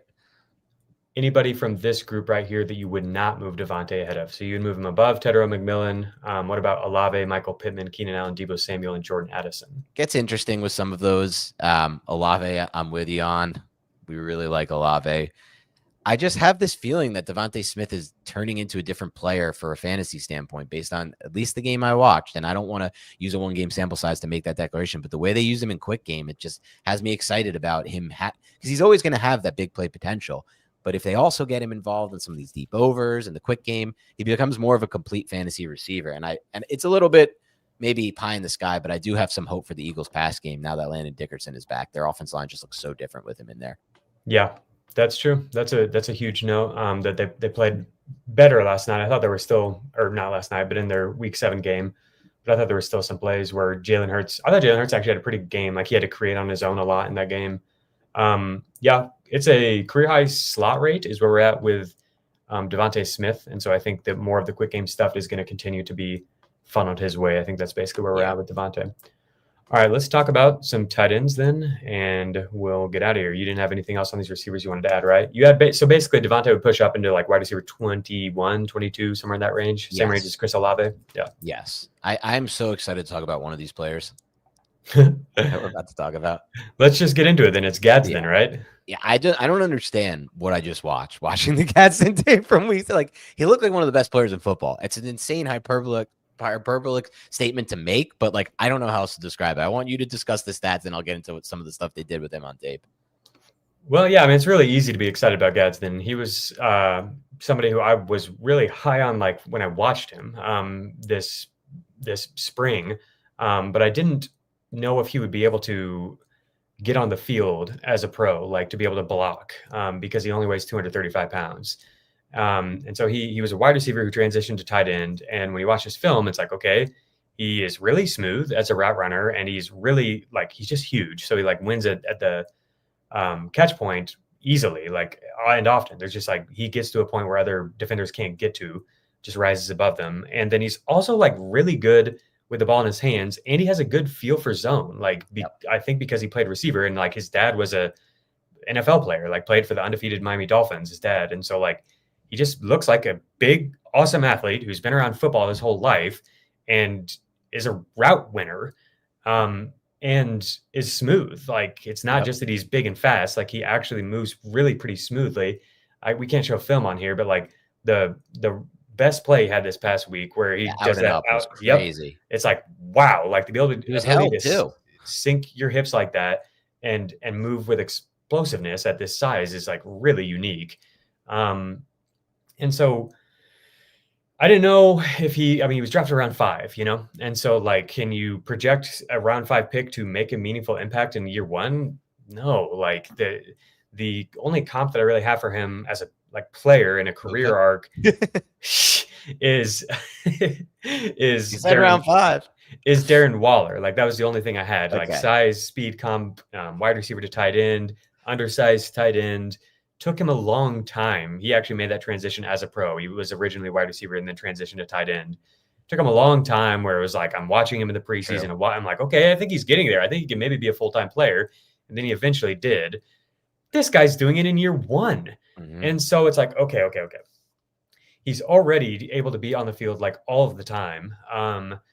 And he, like, when Waller was at the height of his powers, he was like like, I don't know if people will remember this, but like, he was contending with like Travis Kelce for being like the best fantasy tight end, because this kind of a player is really unique at tight end. And I'll give you some data to contextualize that, but being able to win down the field and being able to do the short stuff and win with the ball in your hands and being able to win in the red zone is a really unique skill set. There's just not very many tight ends that do that. That was like, in theory, what, Kyle Pitts would be, but like, he failed at a lot of that stuff.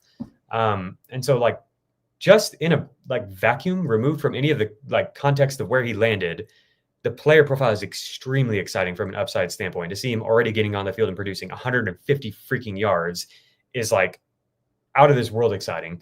Then you add the context that Jim Harbaugh loves him and has been talking like from the beginning, like this whole way, it's just been a steady drumbeat from Jim Harbaugh being like, yeah, pretty sure this guy's going to be a Hall of Famer. Like, that's not exactly what he's saying, but he's like, I've seen this before. I'm pretty sure I know how this story is going to go. Like, feel really confident in this guy. And like, he does everything that we like.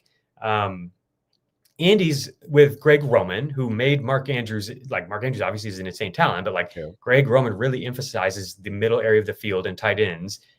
And he's with Justin Herbert, who is like willing to unlock any area of the field, take these whole shots to the tight end and get through his reads and find the second and third read, which is normally going to be Gadsden.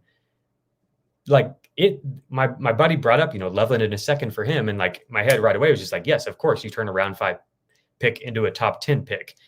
But then I thought about it more and it's like, no, I think I have to just sit here and wait. Like, I don't think I can trade away Gadsden. It just is what it is. I'm sorry. Like, it's extremely, extremely exciting. Let me get some data pulled up and you can talk about what you saw on film. Yeah, and you have some good stuff. So I was going to wait for you to talk about his yards per route run as a pro, what he did at the college level. It really is astounding. But what he did on tape this past week, and I'll provide the context at the end because this is going to hype him and steam him up a bunch. But then like there is context that brings it back down. But it was insane to watch his film for this past week, because the Chargers literally it felt like they designed their game plan around him. They used him in so many different ways. I haven't seen that from a player in a long time. First play, he's aligned as an inline tight end, and they get a win with him on a run action play where they have everything designed moving to the left. They have their offensive lineman pulling to the left, play action, roll to the right, and he just leaks out as the inline from left to right, and he's wide open. He creates a ton of space. But then his very next target, he's lined up on as a boundary receiver on the right side. He runs a stop and go. He gets the cornerback to bite on a stop and go. This is twice now in the game. You talked about the out and up, but also on the stop and go where he can sink his hips and get a cornerback in this regard, because he was a boundary player. He's the boundary receiver on the right side of the field, to bite on it and then create the separation. Then he creates the separation. The safety comes over the top. It's like, Herbert doesn't care. He'll throw into a split safety look. He knows his arm can get the ball there. He puts it back shoulder, and Gadsden adjusts to the football and makes this insane catch away from his frame, back shoulder. He literally looked like a wide receiver on that play. And you talked about the out and up play. I put that in my notes. It's like, not only does he make a great move to create the separation on the out and up despite being held, and they threw the flag for the hold, but then he also racks up like 35 yards running across the field, and it looks like effortless, like you said, how much he's creating space, he's creating, how much yardage he's chewing up after the catch. And then they used him later on a chip and release where he was targeted as the inline tight end. Again, in the red zone, this play didn't work, but they designed a throwback screen to him where he was the backside inline tight end, and the play was designed to get him the ball on a throwback. Later on, they kept hitting him when he lined up as the big slot, like inside a condensed stack on the boundary side. They just kept going back to that matchup over and over again because he was just kind of unguardable as the big slot. So they're using him as a boundary receiver, a big slot, an inline tight end, all within his first few games playing football. And he won over and over and over again, including against DBs with the route running. So I just don't know what I watched. He looked so good. I can't even put words to how good he looked on tape, honestly. Yeah, for sure. It's not just the big plays. It's like everything Dan laid out there about the usage. Like it does feel like he's just in this, he's like fully integrated into this important role in an offense that's passing a lot. And I think we'll probably continue to pass a lot. They can't really run very well, and the defense is not playing as well as we would have expected. That's the negative context though, real quick, Jay, but like they were in a massive game script depend. Like they were behind and just chalking. Yeah. All right. So Gadsden, I have at tight end 10 rest of season, and he could push much higher. It's 4 spots above consensus. I'm curious if you think there's anybody here that you could push him ahead of. It would be like Kincaid, Dallas Goedert, or like Brock Bowers. Such a funny position because on a week-to-week basis, it's so hard to expect consistency, even from guys like Laporta and Goddard, players we have ranked ahead of him. But you can say the same about Gadsden, right? There's so many targets in the Chargers passing game. Game script won't always be this good where they're going to be throwing a lot. But on a weekly basis, Jacob, outside of Ferguson and Kraft and the guys ranked above them with Kittle and Warren, do you think that any tight end has more upside than Gadsden? Ferguson and Kraft, and outside of them, McBride and Warren, you're saying outside of everyone above Kraft and I guess Bowers when he comes back if he's okay, but Goddard, Laporta, I think Goddard has more upside, but it would be contingent on something happening with AJ Brown or something. It's kind of like no, I mean as it stands right now from a health standpoint. Yeah, and that contingent upside exists for Gadsden too. Right. If Keenan Allen gets hurt or something. Probably not. Laporta, if he runs really hot with touchdowns, could. But I mean, Gadsden has that potential too. His offense isn't quite as good as Detroit's, but there could be a lot of touchdowns for him for sure. He can be a red zone winner. Yeah, I think that's where we're at. Is he has about as much upside as anybody. You watch how the Lions are using Laporta. It's not even close to how the Chargers are using Gadsden. Right. Yeah, no, I think that's totally fair. The thing. It's like you meant. I love the Waller comp because that's what they were doing with Waller. They were using him in line, then as the slot, and then as the boundary, and it just creates these difficult matchups for defenses. And the NFL is a matchup league, especially if you have a quarterback like Herbert, who's one of the best processors in the NFL and has the best arm talent or one of the best in the NFL. He'll find those matchups and he'll just get the ball there. Yeah, man. It's extremely exciting. So it's weird because there's a lot of mouths to feed. Is he your favorite waiver wire out of the year? We're going to get into waivers later. Luckily, I was smart enough since we do this podcast to add him in most leagues last year. Right, but I'm saying some people are available in a bunch. Yeah. Some people are asking how much fab, and to me, it's basically all of it. If you need a tight end, especially.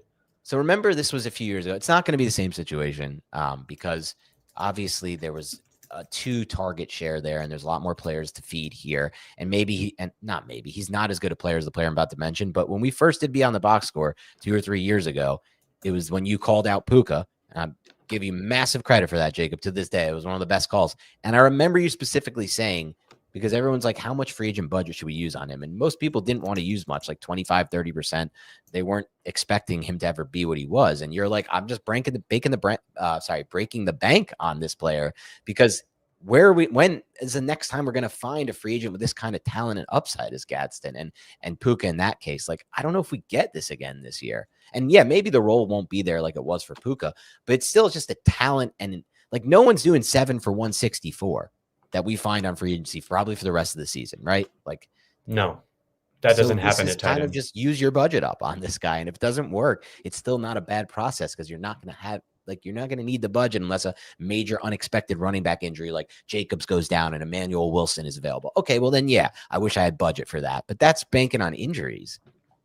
Yeah. So just a little bit more stats for you. So, some more context on Gadsden if you are thinking about being this aggressive and going after him like he's the Puka type of league winner. More career receiving yards than Tyler Warren or Colston Loveland in fewer games. He broke out in his second year in college. Massive player, 90th percentile wingspan. You see the catch radius all the time. Yep. His pro day, I've seen 4.61. I've seen 4.59. He is a true different type of mover and athlete, I think, at the tight end position. And that is borne out in all the ways that they can use him that we've talked about today.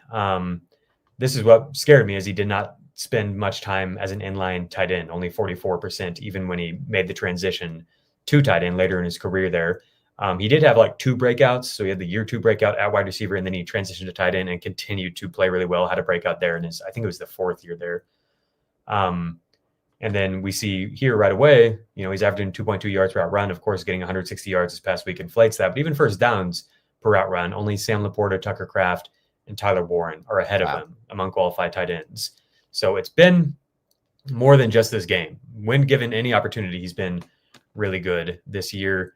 And then this is, what we talk about with the upside, and just there aren't players who are used this way. And this is a good segue to our next guy, which is Kraft.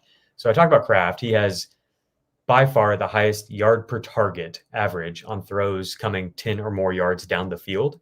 If you look at 2024 and 2025 data combined, his rate is 18.5 yards per target on these throws of 10 or more air yards.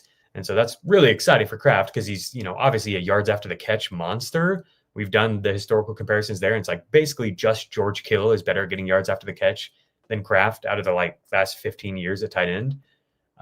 He's also crushed on these downfield targets, 18.5 yards per downfield target compared to 16.5 for Sam Laporta. And then the rest of the tight ends here, basically all the elite ones, and then also Pat Freiermuth, ranging between 13 and 16. Kraft is up at 18.5. Gadsden, 18.5. He has caught 9 out of 11 of these targets, 10 or more yards down the field. It helps to have Justin Herbert, but it also helps to be a big mega athlete who's just bigger than everybody who's trying to stop him on these plays. And so, yeah, I do think he's worth breaking the bank for, especially if you need tight end. I would just do all of the and fab, someone really. has, in the comments I've seen this, and it's a good question. It's a fair one that I want to address, and you may have thoughts on it too. How is this any different from Fannin? And to me, it's not even. Yeah, go ahead. Sorry. Yeah, to me, it's not even close. Just I'll start from the 2 standpoints that stand out. Everything is different. Every single part of it is different. Yeah. Well, yeah. One, and most importantly, Justin Herbert is the quarterback. That's a massive difference in Dylan Gabriel, please. And then 2, Gadsden runs route like we talked about. He ran 2 routes like a receiver where he sunk his hips on a double move and out and up and then a stop and go and literally beat the defensive back a corner on both. One wasn't a corner, but a corner on the other play, when he was lined up on the boundary. Fannin's a good player and a very interesting player after the catch. He's not winning routes like that. And the ball skills really stand out to me. The catch he made away from his frame, it was wide receiver level ability to adjust in the air, body control, hands away from the frame, hand catch away from the frame. He looked insanely impressive to me. Yeah.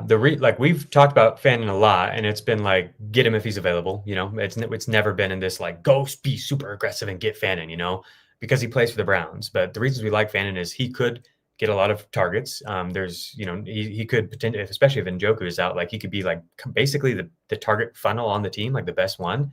But it's short yardage stuff.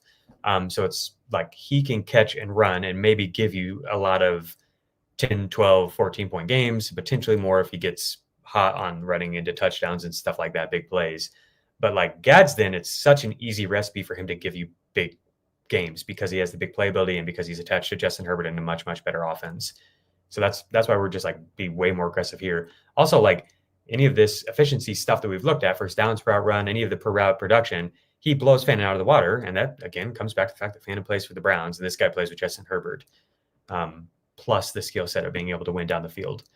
yeah, it's go watch some of the Gadsden cut ups on my, like, go to my Twitter and search Gadsden and just watch the guy move. Like, I love Fanta to death, but like, this is way different. It's kind of wild to me he could last that long in the draft just based on the tape I watched from this week. It's interesting, like, how a player like that does last. Like, there are not enough coaches in the NFL who could figure out what the Chargers did. Like, we could use this guy in line. We could use this guy in the big slot. We can use him as a boundary. He could win at all three of those roles. It's just odd to me.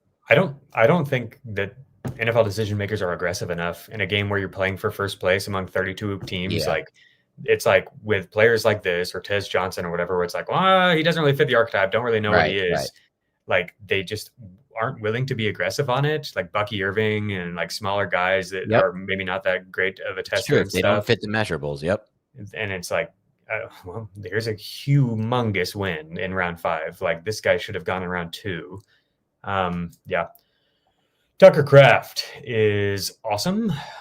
He, even with 2 games where he was clearly playing through a knee injury, kind of the Brock Bowers type of thing going on there, still is averaging over 2 yards per route run, 10% first down per route run rate. So he's one of the few who's above Gadsden in that metric. He's looked really good. I think Jordan Love has looked really good when they go to the pass. And so I did just want to bring this up, that even with, this injury weighing him down, he still has elite production here and continues to just seem like he's on this rocket ship up, just like huge upward trajectory for Kraft. Round 3 pick that like was kind of buried. They had him and another guy they liked, Luke Musgrave, were both drafted the same year. And he was like the blocking guy, but like all he's ever done is show them that he's awesome. Like, and you look at any of the historical stuff in terms of per opportunity, he's amazing. Like, he's such a good player, and the film backs it up too. I like in jest, like, tweeted out all of his targets from last year and was like, this is our generation's Rob Gronkowski, just to like get the people fired up. But like, he is so good, man. He's so big and physical and like is just a problem for defenses. Like, this is another player who's kind of like, how do you beat the meta right now in terms of the way that defenses are playing all these zones and everything? Is like, get this guy moving, get him the ball, and let them, these defenses who are just like sitting back, like having to wait, let them try to tackle him because they can't. He's been great. So I think the most important thing for Kraft is the downfield stuff is developing, like we talked about earlier. So he had, where is it? Last year, his first reception of 10 or more air yards didn't occur until week 5. He had 3 catches down the field, 10 plus air yards down the field upon arriving at the week 9 bye last year. On the year, he only had 8 of these receptions, but it was like almost nothing at the beginning of the year. And then down the stretch, there were like 6 straight games where he got at least 1 every single game. And so I do think we're seeing this develop for him more and more. He already has 6 of these catches that came 10 or more yards past the line of scrimmage. The ball traveled 10 or more yards past the line of scrimmage in the air. Already has 6 of those. Again, last year at the week 9 bye, he only had 3. And again, he's just been really, really productive on these plays. So to me, this is really exciting. You can see, here's his game log this season. You'll see I circled like these 2 games where he was hurt. He had 0 air yards and 1 air yard. And the other games, it's like 13-yard average depth of the target, 8-yard average depth of the target, 12-yard average depth of the target. You know what I mean? Like, he's getting they're using him a lot down the field in different ways. He has at least 9.9 PPR points in all of those games, and is basically like right up there with Trey McBride and Tyler Warren as the best tight ends in terms of volume and production on a per game basis if you take out those 2 games you saw on the injury report. So just wanted to point that out. You got to watch some Tucker Kraft film, right? Yeah, I mean, I think you nailed it best, really. It's the expansion of the vertical role, and when they drafted him, they used him in a different way now than they do now. And I really think a lot of what they did with Musgrave that works so well for that specific scheme, like when you're in a Matt LaFleur scheme, using the tight ends up the seam and in the vertical intermediate areas of the field is really helpful, just based on how the scheme operates. They're now just using Kraft in that role, which is really good because that's going to help him get more points. So I'm with you on this entirely. I always have trouble trusting Packers receivers and tight ends in fantasy.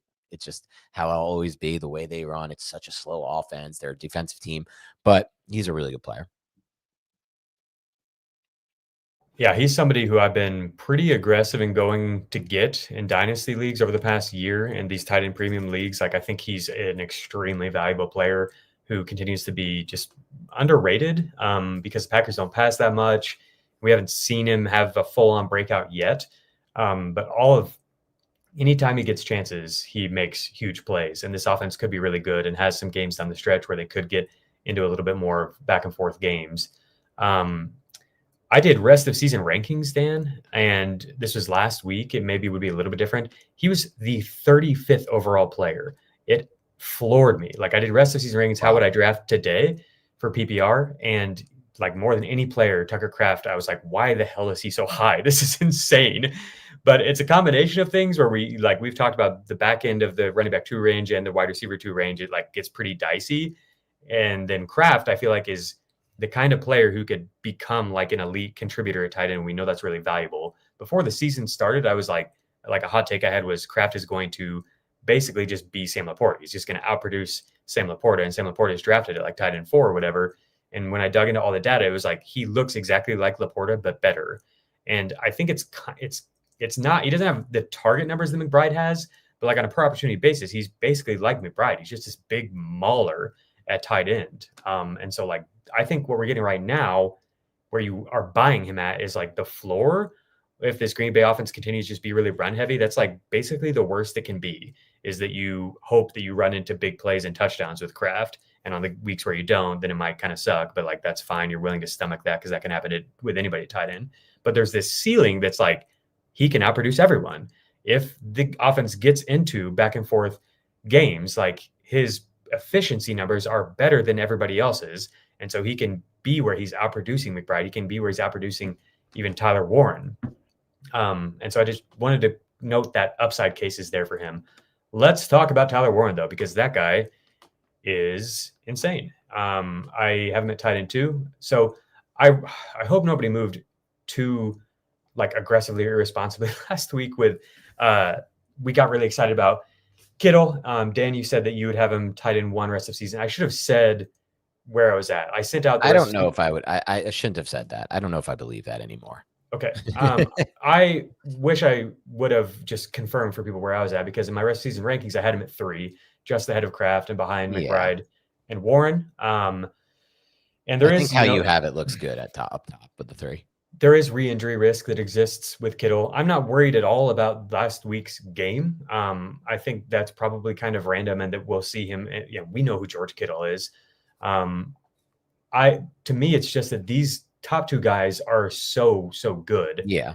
So like the idea I threw out was like, if you had McBride and you could turn him into Kittle plus, then do that. But then I saw something in the comments where somebody was like, I traded McBride for Kittle. Like, I'm like, wait, straight up? What do you mean you traded McBride for Kittle? Like, so yeah, this is where I've got is McBride and Warren above Kittle. And I think Warren it wouldn't surprise me at all if he outproduces everybody. I've said this on the show, but I'm pretty sure where if we get some shootouts here at the end with Indianapolis, it could be really huge for Tyler Warren. Did you get to watch film on him?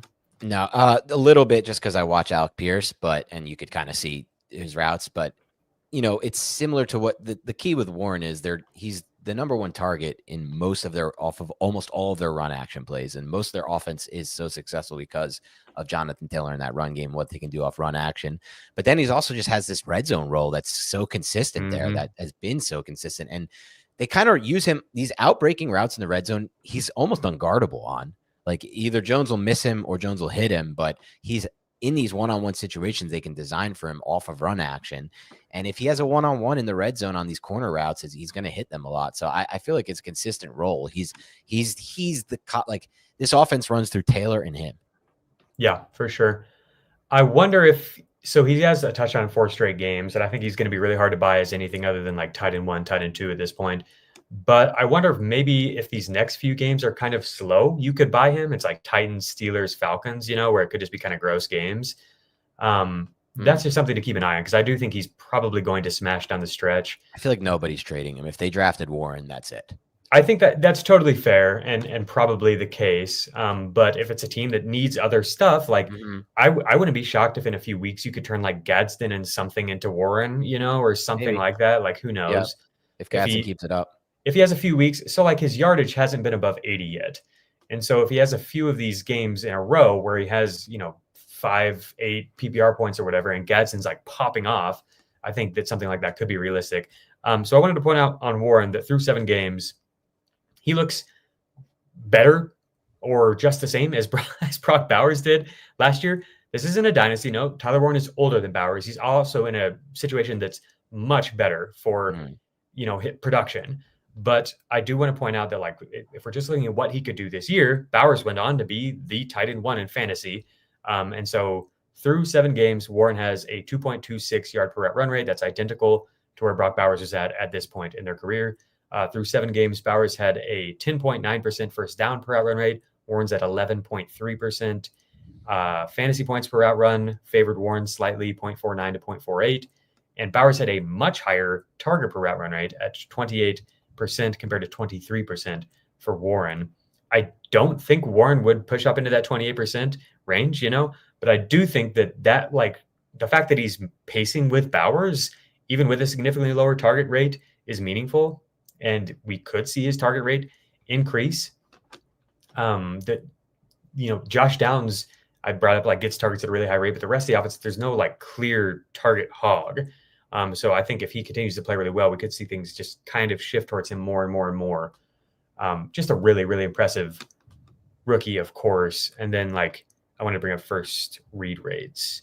23% first read target rate. Only Jake Ferguson and Trey McBride are higher. And then if you look at that checks out. I mean, like, just watching Alec Pierce in that offense, it's just a ton of first read stuff. I was finding quick game finders. He's their quick game solution. Yeah, so I like that. Last year, McBride had a 34% rate. Brock Bowers had a 28% rate. But other than those two, it's basically like 23% or lower is where all the tight ends fall, even Kittle, even Kelsey. If you go back to like 2023, Kelsey, it's like 26%. That's like 23% rate is a really good rate for a tight end. And it's an amazing rate for a rookie in their first 7 games.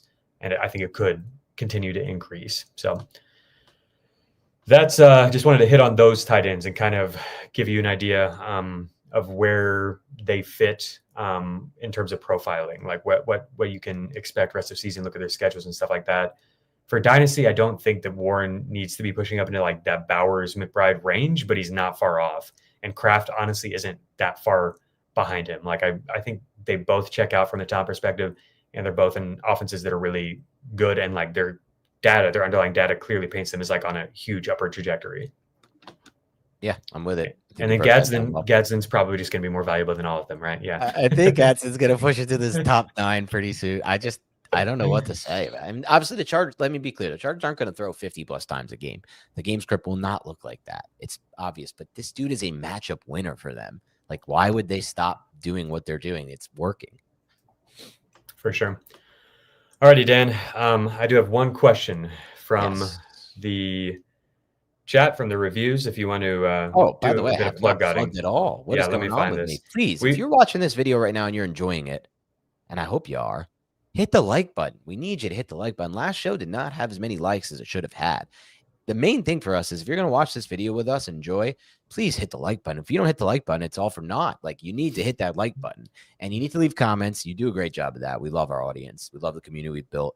You're always active in the comment section. That I never really have to ask, but hit the like button. So many people just watch and don't hit like. Click like, subscribe, leave a rating and review on Spotify and iTunes. We need that as well. And if you continue to do that, we will go ahead and read questions like this one we're about to read from Spotify or iTunes. Dan, I watched an insane movie this week that I had no idea existed, and it blew my mind that I didn't. It's a Larry David John Hamm movie from like 2013. Oh, yeah. You know what I'm talking about? Oh, yeah, of course. Clear Vision or something like that? Yeah, Clear History. Yeah, one of my buddies. Wild movie. Pretty fun. It is. Pretty good. It is. Pretty good. The role that Michael Keaton played that like blew my mind. Like, what are we doing? This is insane. How do we get it? It was a wacky movie, but it was pretty damn good. For sure. Okay. So we've got a team that just traded to get Amarian Hampton. They traded Swift to get Amarian Hampton. Okay. They were 1-5 going into last week, which is rough looking at the team because they've got a lot of talent, but I think things are just not lined up very well for them. But I think they probably got a win last week. They got, the big Judkins game, big McBride game. So the roster is Daniel Jones, Judkins, Bill, Puka Nacua, Drake London, Trey McBride, and Roma Dunze. And they also have Jalen Warren, Ricky Pearsall, Dart, Tootin. Like, that feels like a pretty good roster, right? But I think they've just had a tough start. So they're like, what do you do with this team? Basically is the question. Like, I'm stuck. I don't want to trade anyone. Like, I want to just hold on to these guys. And so I guess I wanted to check in with you and see what you thought. Because I do think I heard Scott Barrett and Ryan Heath on their podcast. They were their Fantasy Points podcast. They were looking at their process from this draft season and just kind of talking about what worked and what didn't. It was funny as we were looking through the running backs earlier, I thought of them because you're like, man, this back end range is rough. And that's what they were talking about too. They're like, I think the two biggest misses for our draft strategy was if you went heavy and aggressive on the rookies, like Tootin and Harvey and Henderson and stuff like that, that killed you. But then even worse is if you went aggressive on the round 2-3 guys, like if you went Chase Brown around 2 or 3 and then Kenneth Walker around 3 or 4 or whatever, like those rosters are killing you too. And it's like, oh, so it's just another year of early running backs win. Like, that's what it's been so far. Yeah. And it's been rough for these back end running backs. So what they brought up was that they have a lot of people who are like, my team is so awesome. This is the best fantasy team I've ever had. Thank you so much. And there's also these teams where it's like, this feels like it should be good, but somehow it's just been this looks on paper like it should be good. Where you're 1-5 or whatever. And I've noticed that too with Beyond the Box Score people, where some people it's like, wow, this team is freaking insane. And then there's other teams where they've just had a tough time trying to piece it together. Totally, like, it makes sense, right? Like the way that we play fantasy, we've gone over this a bunch, Jacob, and you are and I have always been aligned on this, which I love because it's not like we did this on purpose before we even started this show together, is that we play to win. We're boomer bust strategy type players. Like we're not looking for second. We're not looking to grind into the playoffs and have no chance to win at all. So like, it just makes sense that some of these teams will be booming and the others might bust. And so I want to be able to help the ones that have not boomed so far, like help them navigate this. And so like, if the question would have been, would you trade Swift for Hampton? I would have said no. Right. I think that's relevant, but they already did that. But I do think that's relevant. Like as you go through the rest of season rankings and stuff like that I provide, it's not just a straight 1 to 100 list or whatever. Like Hampton is above Swift probably, but like if you need Swift, you need those points, then take those points. Don't try to get too cute. You do have to make the playoffs to win. So yeah, I wanted to just bring this up. In theory, you can talk specifically about this team and how you would navigate trades. Like they're pretty set everywhere. Like maybe go for a wide receiver that helps right now or something. Like maybe trade one of your QBs, maybe trade Dart high right now, something like that. Because the receivers, like if Puka's out, then it's like London and Rome, but those guys are kind of hit or miss right now with the quarterback play. And then Pearsall, you're still waiting on. Jacoby Myers, you don't know what you're getting. So that's what I would bring up with this team. But just in general, like, how are you navigating a team, Dan? If you have a team, and in theory, hypothetically, I'm sure all your teams are crushing. But if you have a team that's desperately in need of points right now, and you've got some of these guys you really want to hold on to and see if they can be the league winners, like how do you handle that? I mean, the idea, like for a team like this that needs wins now, some people would just look at it and be like, trade Puka to a champion, a team that's scoring right now and get a lot out of that. I'm not necessarily someone who would subscribe to that. I like the idea better of what you said. Like to me, clearly this team needs wide receiver help. Puka may miss another week or just a fill-in. It's the problem with this is like this team doesn't really need that much long-term. Like I feel like looking at this roster, it has all its starters in place. It even has some depth at running back once Hampton does come back. So like, but it needs some wide receiver help right now. So I think you juggle a player like Dart. Or honestly, for me at least, you juggle a player like Judkins, who I'm not as high on long-term as others. And I respect why others are. I really like his talent. I just don't believe personally in the Browns offense whatsoever. I think there's going to be some bad game scripts that are going to rock him from a fantasy standpoint. So I'd look to move Judkins and Dart or Judkins and Daniel Jones and try to upgrade at receiver. Okay. So you're going to go try to get Keenan Allen or Michael Pittman or Chris Olave or something like that? Yeah, Jordan Addison. T. Higgins, yeah, those are good spots. Okay. Yeah, I think those are some good names to consider. I wanted to look. Okay. Some might think that's too much because a lot of people are high on Judkins. You may be able to get a lot from him, honestly. Another thing I want to throw out is like there's a bunch of teams that are on bye this week, but not many of them are like high-end fantasy quarterbacks. I was like wondering if you might be able to find a team that would be more interested in Dart or something like that. But it's like Jared Goff, Yeah. Matt Stafford, and Sam Darnold are the best quarterbacks that are on bye this week. Alrighty. Yeah. Thank you. Thank you for the review. Thank you guys always for leaving that. And I want to find a way, Dan, to be able to be more like, I don't know if conscientious is exactly the right word, but like, I want to find a way to bridge the gap a little bit better and like not let people get where they're lost in this no man's land where they get too much into the hypothetical, like wanting all the upside late in the season, you know what I mean? But not being able, not knowing how to navigate that, you know? Yeah. I don't know exactly what the best way to do that is. Like maybe just each week providing a list of like players who can help you right now. I think we've done a decent job of that. Like Olave, we've done all along the way where it's like, yeah, I think he can help you right now. And then also long-term, we might be able to. Javonte and people like that we brought up early. But I guess it's just like, this is maybe, it really all comes down to how like trade, like how willing your league is to trade, right? Like if you feel like you can navigate it a lot and trade, then I think maybe next year I'm going to put more emphasis on like getting players who will help you early on, you know, like a Javonte who I was way too low on this year, you know, like if you're in a league, like, so I'm a little bit more hands off. I actually have my brother help me with most of the day-to-day management and stuff because I don't really have the time to be doing a ton of trades.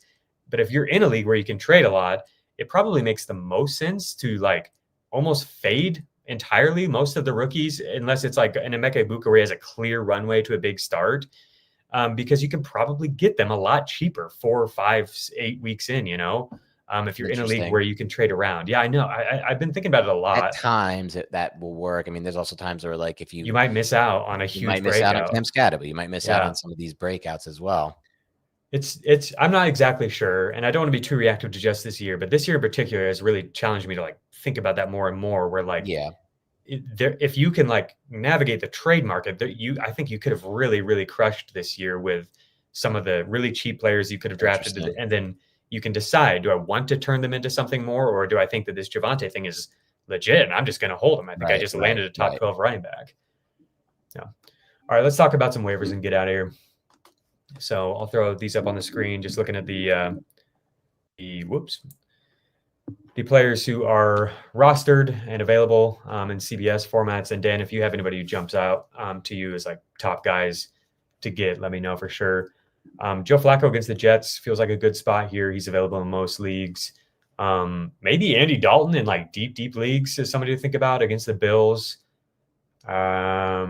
Potentially Kirk Cousins if he gets in against the Dolphins. We're looking at some deep names here.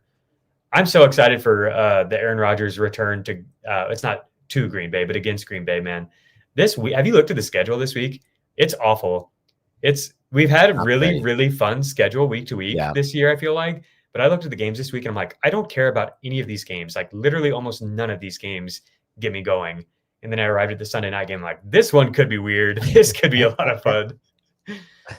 It's a weird week. Rodgers looked really good. Like, I don't know how else to say it. He's looked really good at playing football. And I'm mad at myself about this whole Rodgers situation because I spent time watching his tape from the Jets last year because the Giants were interested in signing him. And I knew that he looked good on tape. It's like the arm talent is all still there. The Jets are just such a horrific situation for everyone involved in it. And now he looks good, man. Like he's tossing the ball around, hitting throws from all sorts of arm angles and all sorts of spots on the field. Like, it's frustrating for me. Yeah, it's frustrating for what? For fantasy purposes? For Superflex purposes. He was such an easy buy in Superflex. His price was nothing. You could get him so freaking cheap. Yeah, I did that on some dynasty teams. I've got some dynasty teams that put up like – I had a team that had Joe Cool, Flacco, Rodgers, Jalen Warren, and Jamar, and it had like 120 points after Thursday. I was like, this is insane. What's going on right now? I win. Yeah, Spencer Rattler against Tampa Bay is another name to throw out there. Don't hate it. Yeah. Yeah, but did you have any thoughts on Tampa Bay's defense? They've been pretty banged up, but I thought they played okay. They actually played way better than I expected them to play. There was too much space on the run, like stopping the run. Like it was real easy for Jahmyr Gibbs to pick and choose his spots there, I thought. But other than that, they played pretty well. Anybody stand out as a top guy here for you? I haven't done rankings yet. I feel like it would probably be Flacco against the Jets. Definitely Flacco for me. Yeah. I just don't know if they'll need to throw that much. True. At running back, let me think. Has anything really changed at running back that would push anybody way up? I don't think there were any big injuries or anything this week. So it's basically just going to be the classic waiver wire guys. Like if Trey Benson's available, I would get him. I think you can drop Michael Carter pretty clearly is where we're at with him. If you can get Tootin, if he's been dropped, I would do that. Tootin, yeah, keep an eye out on Tootin. He might get dropped while they're on their bye week here. That's a good call out. Tyjae Spears. Monangai is a guy you mentioned I wanted to put in Monangai there. for sure. Yeah, I would put him above Tyjae Spears. And obviously Rashee Smith. Yeah, I'm going to tweet out the Rashee Smith cut up soon. I love the guy, man. He's so tough for a guy who's like thought of as a gadget player. Like he almost always finishes forward in fights. I think Andy Reid loves him. I haven't been able to make any sense of the usage, but Tank Bigsby has been like getting in more and more. Like he got in on the first drive, so maybe he would be the guy if something were to happen to Saquon. Isaiah Davis, I continue to think is a good stash. If something were to happen to Brees, DJ Giddens continues to be a good stash. It's the same guys basically. I do think Josh Brooks could be a thing down the stretch. I don't think anything has really changed in terms of like the back end of these backfields from when I saw with usage this week. Manon guys, probably the most notable. Top. You mentioned Devin Neal is just an interesting. There you go. That's a good one. That's a good one. Wouldn't put too much on him. The only guy I'd be super interested in getting from a waiver budget standpoint would be Tootin if he's dropped during the bye, and then because sometimes people need to do that, and then Monangai potentially, but more so Tootin. So Neal behind or ahead of Rashee Smith? Behind. Okay. Actually, I forgot about Rashee Smith. I think Rashee Smith could settle into maybe a McKinnon type role. The problem is now the Chiefs have so many more options in the passing game at receiver than they did at the time when McKinnon was like a fantasy PPR cheat code. Mm-hmm.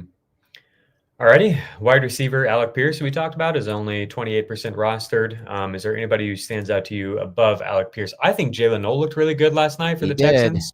I really did. I don't want any part of, so I wouldn't say him. It's Tez for me. I'm a big Tez Johnson believer. Love his tape at Oregon, just kind of like, whatever. He's so small and he ran a bad 40. I guess I won't like him either. Nobody drafted him. No draft capital. Well, guess what? Now Mike Evans is injured, so that role can continue to expand. He just looks good on the field. So Tez would be my top priority by far.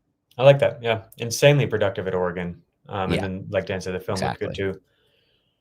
Darnell Mooney is available. He gets the Dolphins, so this could be a week that Darnell Mooney pops off. Luther Burden is not like a high priority for me. He still seems kind of buried. We didn't see any like huge change for the rookies there. Monangai played more. Loveland played more. Loveland got more first 3 targets. Yeah. Maybe it's coming for Burden too. Maybe if Kmet is hurt, we can finally get some Loveland action. I do. Yeah, Loveland for sure. I'm just focused on Burden here. I don't know what to do with him. Like he's produced extremely efficiently when they've thrown him the ball. He just doesn't get out there very much. So like, I don't know. I feel like I'd rather have Mooney starting this week. I think I'd rather just roster Tez if I'm just taking a shot on somebody like this. And I even think, Alec Pierce is probably I would rather just plug him in. And if something were to happen to like Michael Pittman or something, then Alec Pierce suddenly could be somebody who you are starting every week. Right. Torrey Horton, Jaden Higgins. I don't really think these guys. Xavier Legette, you buying that? Andy Dalton's connection with Legette? Maybe, but not putting in huge bid on him. Yeah, not in the same range as these guys. Trey Harris, if you're in a deep league, I think continues to look good. Jack Besh, they're on bye this week. But if you're in a deep league, I think he's going to have more opportunities coming his way in the second half of the season. All righty. Tight end, Colston Loveland, and obviously Gadsden. We went heavy on Gadsden earlier. You missed us talking about Gadsden. Yep. Juwan Johnson, things shifted back his direction a little bit. They've got a potential shootout kind of game here against Tampa Bay. If you need somebody for this week, he's not a bad start. But I like Loveland more, man. I think everything we've seen from him has been good. He's really like answered the call as a blocker. I think he's looked great there. And he's gotten the trust of Ben Johnson. And so it's very exciting to have his return to health. And then also like his first week where he had like an actual meaningful role in the offense in terms of receiving and first 3 targets, to have that coincide with the back injury here and the opportunity to play more and a matchup against Baltimore. It wouldn't surprise me if he comes out and does something similar to what we just had with Gadsden, where it's like, wow, this guy can do some crazy stuff. You know what I mean? Like that wouldn't shock me if this gets from that standpoint. Of course, not the volume though. Like that's just different offense. I don't know. They've been spreading it around a lot. what are you saying exactly? What I'm saying is like Justin Herbert threw 50 times and he's Justin Herbert. This is But never Caleb Williams is not Justin Herbert. No, but I do think that we could see him throw that many times if they get behind, if they're chasing points against Lamar and the Ravens here. Yeah, it's possible. I just don't think it'll be as efficient. No, okay. So you're saying from an like efficacy standpoint, like him, like Herbert and him, the targets are just way, way better. Yeah, exactly. For sure. Okay. Yeah, but I would be pretty aggressive in getting Loveland. I would definitely prioritize Gadsden ahead of him. But if you need tight end, London is somebody to go after pretty hard, I think. Terrence Ferguson on bye this week, but could be a big role coming out of the bye. Wouldn't surprise me. He's somebody they went to. It was not a huge role expansion, but I mean, like getting design target down the field for a touchdown is pretty meaningful to me. They were playing without Puka, and so it's like, who's going to maybe step up into a larger role? I think he's really, really talented, and the team doesn't have a lot that works in the vertical plane right now. Like DeVonta and Stafford, I think will find that connection at some point, but I think he offers them something unique, and so he could see a big role coming out of the bye. I don't think I have anything else to tight end. I think it's pretty clear who the top guys are. Yep. Some talent that usually isn't there, at least from a draft capital standpoint with Loveland, and then obviously with Gadsden putting on the tape he did. So excited about that. Those are our waiver wire players. I think Gadsden's clearly our number one guy. Tez is probably number two if we had to go overall for any position. But you can get some value potentially with Tootin and Monungai if they were dropped. Yeah. Anything else on waivers before we close out? I think Mason Taylor, if you want to just like put in a $1 or $2 bid, and if you don't get the other guys, if you aren't able to go super aggressive, I think he's a pretty good plug and play this week. Same with Juwan Johnson. Yeah. I like it. And people need plug and plays at tight end. So I like it. Thank you to everybody tuning in to Beyond the Box Score. We'll be back with you tomorrow, Wednesday, likely at 1 p.m. That's the time that should be good for tomorrow. Can't wait to talk more football with you then. Have a great rest of your day, and we'll talk to you soon.